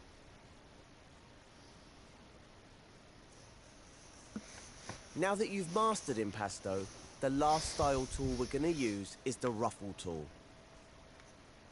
The Ruffle tool icon looks like a lot of lines going in different directions. It will randomly rotate the flecks so they're not as orderly. It works in the same way as the other two tools. Select it with X, then use R2 to apply it. And switch the tool to subtractive by pressing triangle. Ruffle makes quite There a you go. difference, doesn't it? That's fine. Why not see if you can animate the smoke using the flow tool in effects mode?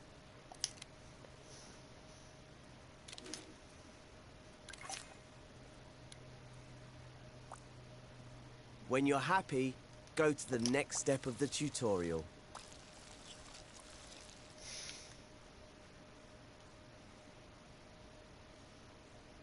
There we go. That's pretty good. Now that the scene is looking Right. good, we should make Connie's cottage look more welcoming for her. We can do that using something called the glow tool. So head back to the modes menu and into coat mode.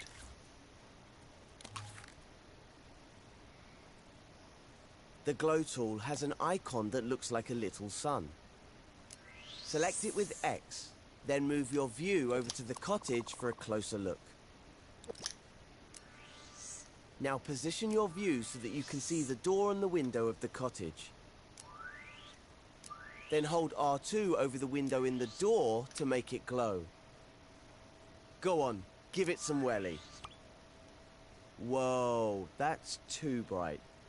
Let's press triangle to make the tool subtractive, then use R2 to reduce the glow. Okay, there we go. That looks good. Maybe you could try tinting the window to change the color of the light. See what you think.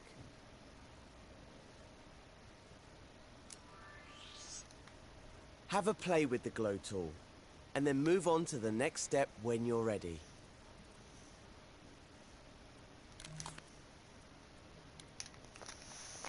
I like The scene it. looks so alive now, and Connie's in love with her new home. It's hard to believe that this scene used to be all grey and blocky. Let's try something.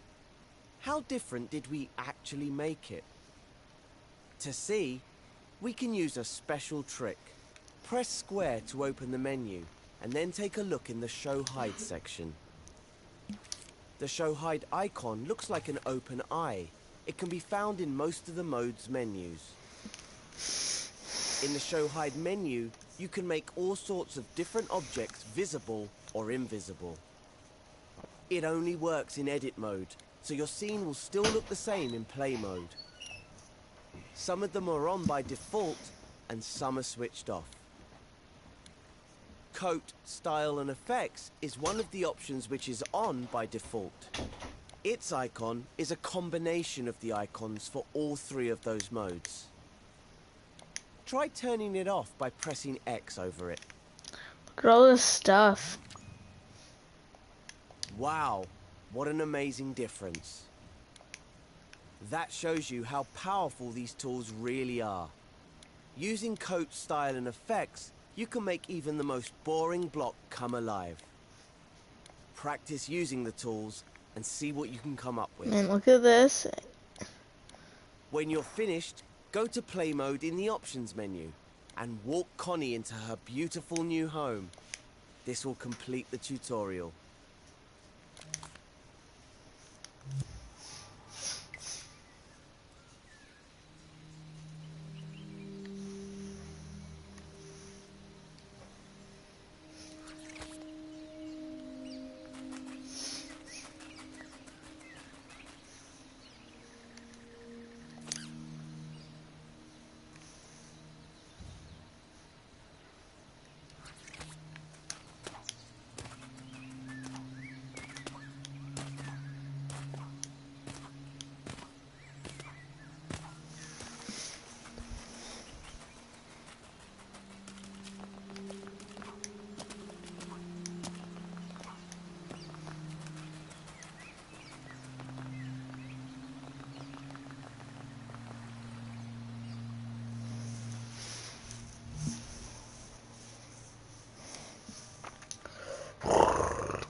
Okay, sculpting.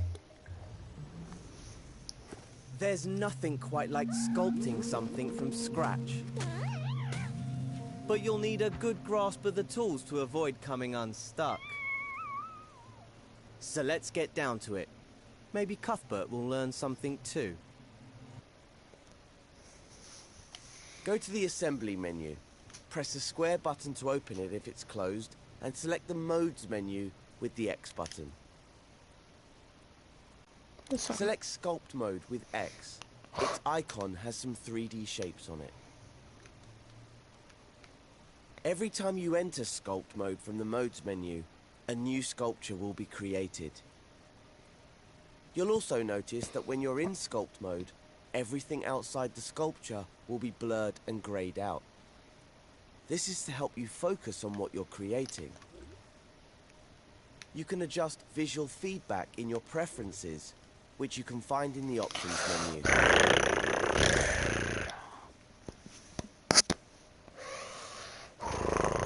When you first enter sculpt mode, the shapes menu will open automatically and the smear shape tool will be equipped to your imp.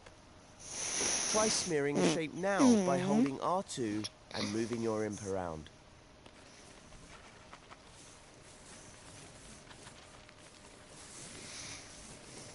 Now that's out of your system, undo all of it by using the left directional button. By using this tool, we'll help Connie get across the first gap. Move your view a bit closer to the action, looking side on at the space between the platforms. Make sure you can see the platforms and that your imp can reach them. We want to build an organic structure for Connie to walk on, so let's pick an appropriate shape. Select one from the Shapes menu, and you'll see it on the end of your imp. Use the up and down directional buttons to scale it to an appropriate size. While you have a shape on your imp, you can use the grab cam to zoom in and out. Just hold R1 and use the left stick. Now position your imp next to the platform on one side of the gap. Then hold down R2 and use the motion sensor function or the left stick to smear your shape in the gap so that Connie can walk on it. If you want to have another go at it, just undo using the left directional button. That was good. Feel free to press and let go of R2 as many times as you want. Each press will create a new edit within your sculpture. Bear in mind that all the edits you make are part of a single sculpture, even if they aren't connected. This means that in assembly mode, they'll behave like a single object. Why not try out different shapes to see what works best? Try holding L2 as you sculpt and use the left and right sticks to rotate the shape.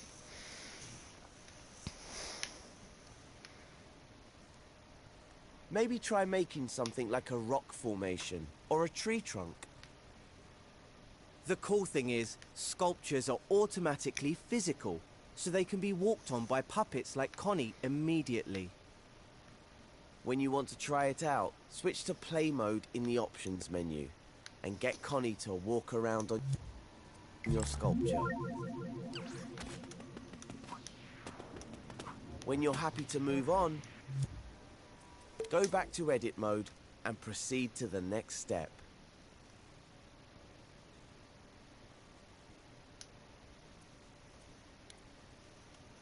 What happens when we want to edit an existing sculpture rather than start a new one? Let's investigate. When we went into play mode, we were taken out of sculpt mode. When you're in assembly mode, scope back into your sculpture. Hover over it with your imp, hold L1 and press X. It's just like scoping into a group. Have a go at it now. Now we're here, let's try editing the shapes you've already made. To move or rotate shapes, unequip the smear shape tool by pressing circle. This automatically equips the move tool. You might notice most of the movement controls in sculpt mode are the same as in assembly mode. Grab and move shapes with R2, rotate them using L2 and the sticks or the touchpad. You can hold L1 and move with R2 to clone your shapes or scale them with the up and down buttons. Now try moving, rotating and scaling your individual shapes. What happens when we want to edit an existing sculpture rather than starting back-aid, the sketch pad? Now try moving, rotating, and new, and select a shape to sculpt with. Selecting a shape will automatically equip the last sculpting tool you used. Now you can play around at sculpting with different shapes. Don't forget that you can undo and redo at any time.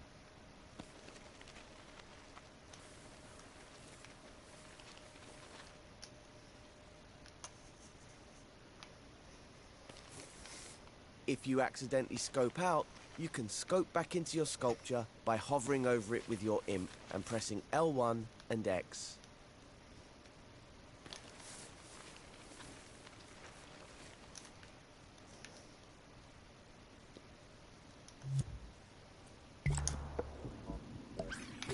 In the next step, I'll show you how to color your sculpture.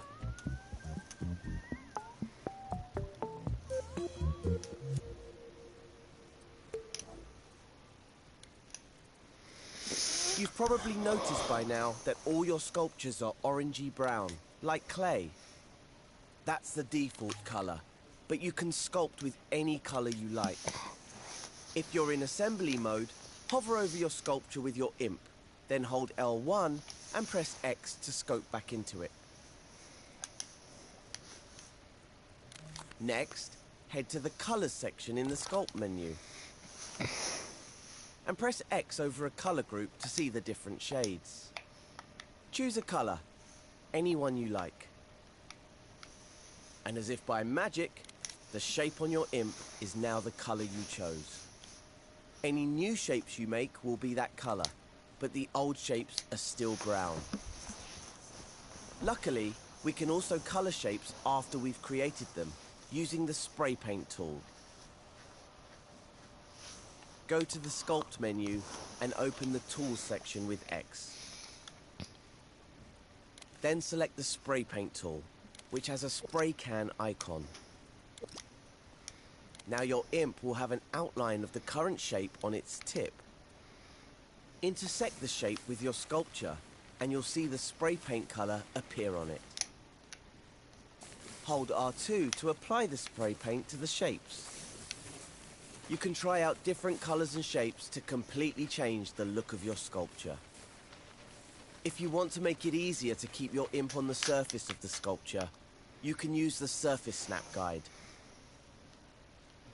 You can find Surface Snap in the Sculpt Guides menu. Select it with X to turn it on. There's a Guides menu in every mode, though not all guides are available everywhere. You can also change the finish of your sculpture using the Finishes menu. The Coat, Style and Effects tutorial has more on finishes if you're curious.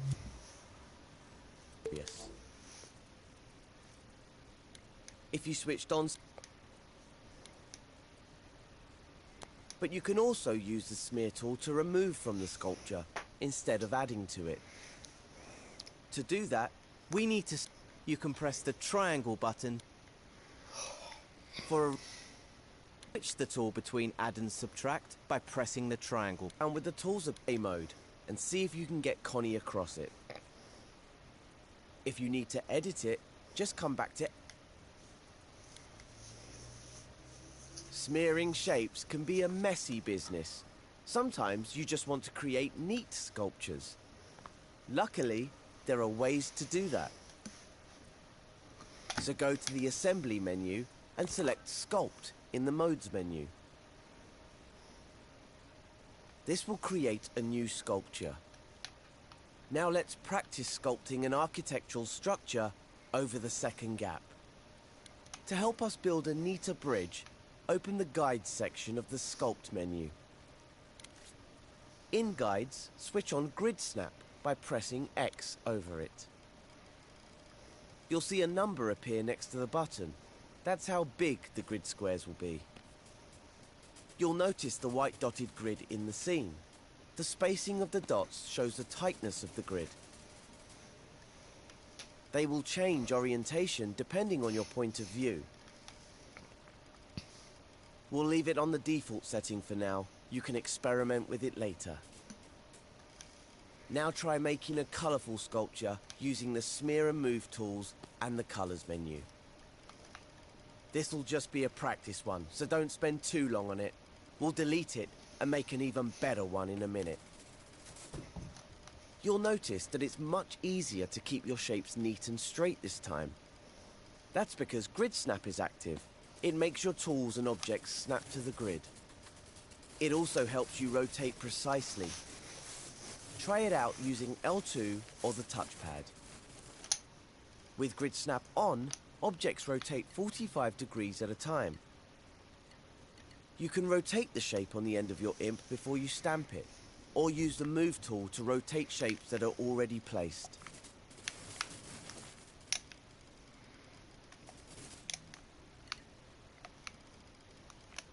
When you're comfortable sculpting with Grid Snap, continue to the next step.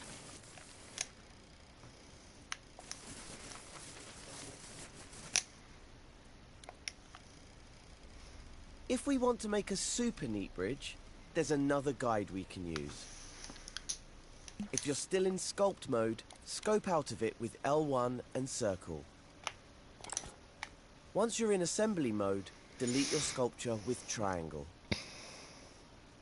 Go to the Modes menu. Click the Sculpt Mode button to start a new sculpture. Now we're in Sculpt mode, the Guides menu will have different options. Open the Guides menu and switch on the Mirror Guide. Don't worry about the 2 additional options. Let's investigate them later. Also, check that Grid Snap is still turned on. Now select the smear tool in your chosen color and shape.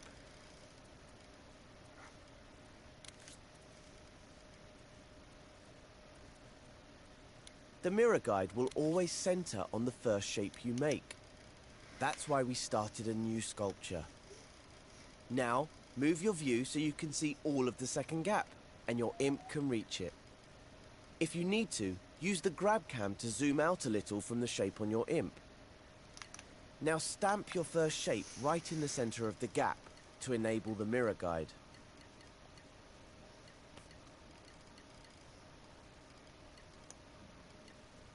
Then smear your shape from the center over to the edge of the gap where it meets the platform. You'll see that your sculpt is mirrored, so you only have to make half of the bridge, and it'll be nice and symmetrical, leaving you to focus on making it fabulous. Carry on sculpting and carving your bridge until you're happy.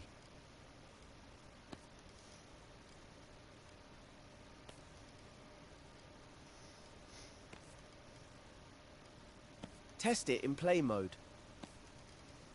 And when Connie is over the second gap, return to edit mode via the options menu.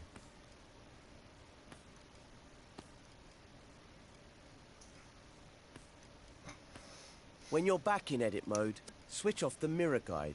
You can also switch off Grid Snap if you want, before moving on to the next step.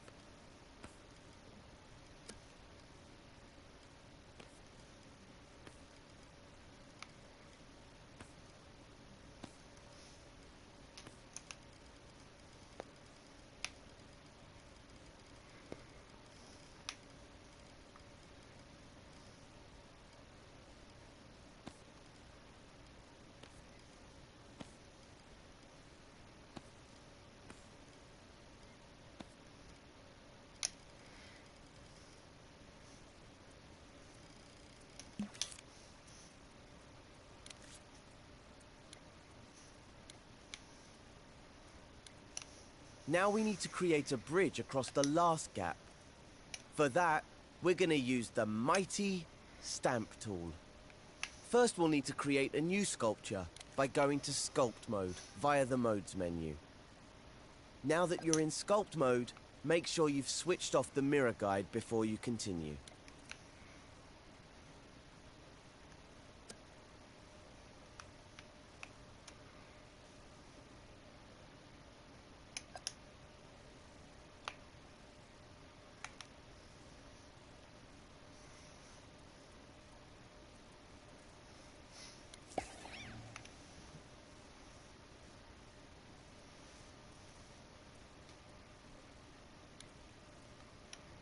You'll be equipped with the Smear Shape tool by default, so you'll need to switch to the Stamp Shape tool. You can find Stamp Shape in the Sculpt Mode Tools menu, next to Smear Shape. Its icon is a simple square.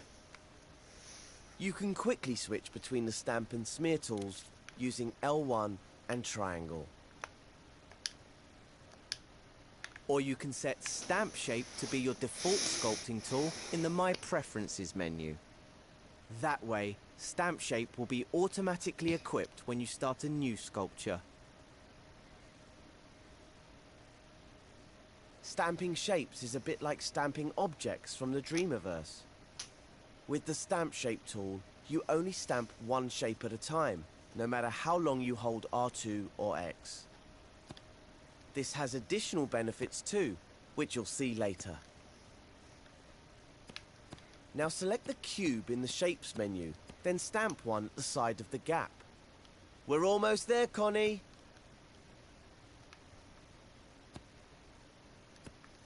Open the Sculpt Tools menu again, and this time pick the Stretch tool. Its icon is a double-ended arrow.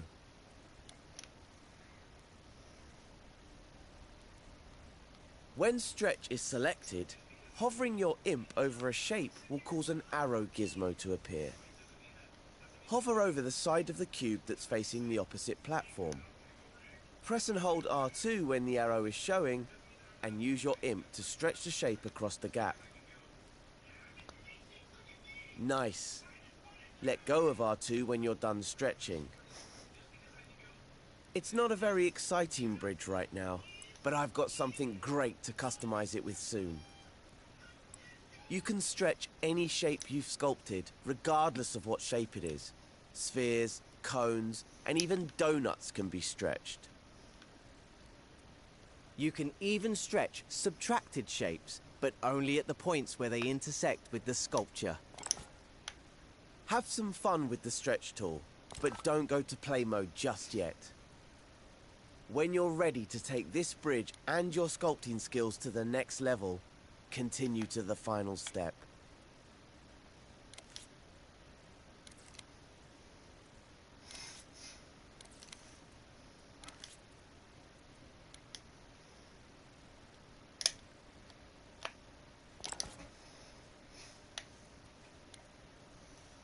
So far, I've shown you a few ways to edit the shapes you've already sculpted. But there's also a way to edit the shape before stamping or smearing. First of all, make sure you're still scoped into the sculpture. If not, hover over the bridge, hold L1 and press X to scope in. Also, make sure that you're using the Stamp Shape tool and not the Smear Shape. Next, choose a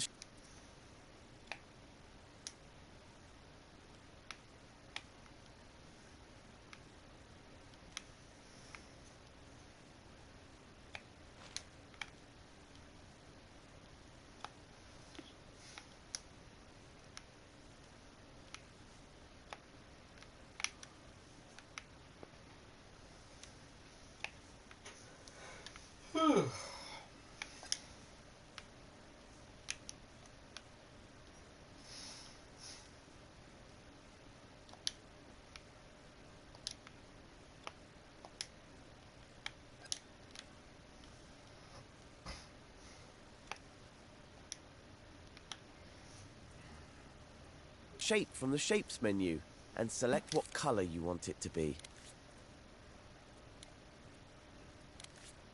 Now move the new shape right next to the bridge so that they're touching. Use the grab cam to make sure the shape is in contact with your bridge. Now hold L1 and press square to open the shape editor, just like when you want to tweak something. When you're in the shape editor, you can let go of L1 and the shape will be fixed in place while editing. Notice the Sculpt menu has been replaced with the Shape Editor menu. The buttons vary a little depending on which tool and shape you're using. The Shape Editor for the Stamp tool has quite a few options. We're only interested in one for now. The most exciting one. Soft blend. The icon is the one with the two circles blending together. If the option isn't there, just check that you have the stamp shape tool equipped and not smear shape. This is important. Next to the icon, there's a slider and a toggle button. Sliders in the shape editor are round, which may seem unusual, but they work just like the sliders in tweak menus. The blend amount slider affects how much the shape will blend with other shapes nearby. Try holding X on the slider and moving your imp up and down. This is how you get some truly amazing shapes. The hard blend toggle switches between hard and soft blends. Toggle between the two options with X to see the difference it makes. To close the shape editor, just press circle. Now have a play with your blendable shape. You can only blend shapes that are part of the same sculpture. So if you can't see any blending on your shape, scope into the sculpture with L1 and X. You can make some very cool shapes using blending. Try blending subtracted shapes too. Wow. Experiment with different shapes and blends on your bridge. Make it really fancy. You can jump back into the shape editor with the play mode and get Connie to Cuthbert.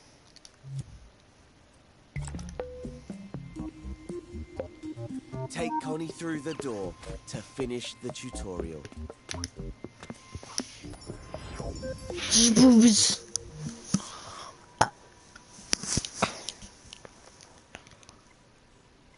Are you ready to take a break? No, Because it's almost 10 o'clock. I'm not ready to take a break, Dad. How many tutorials are there left? A whole bunch? Yeah, but I'm just focusing on stuff that I... Okay, well it's 9:30, so this is when we should be stopping. Okay? So I'd like you to stop instead of starting another tutorial. Why? Why? I just told you why. It's 9:30 and you need to go to bed. No. Yes.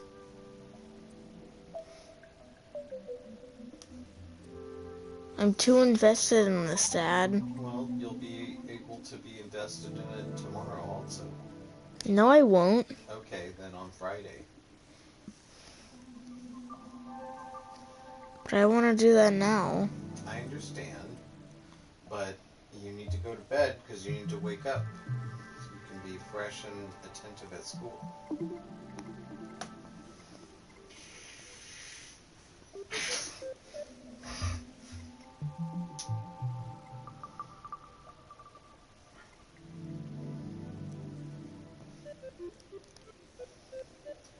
All right?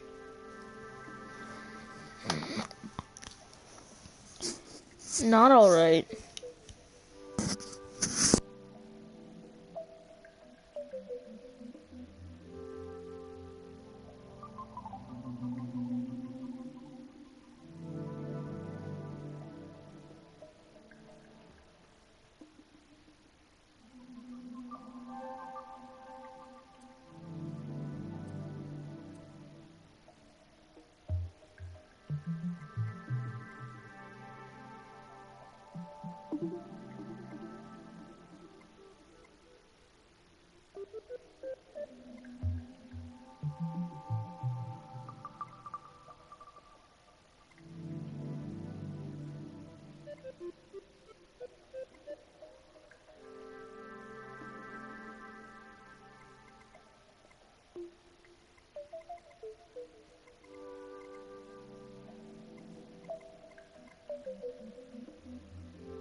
Dad, I feel like these won't take very long. Yeah, it's already past time to stop, so it doesn't matter. Even if they take 0 seconds, that's not enough time. No, it is. It's not a very good example. Right, if they take more than 1 second, then there's not enough time.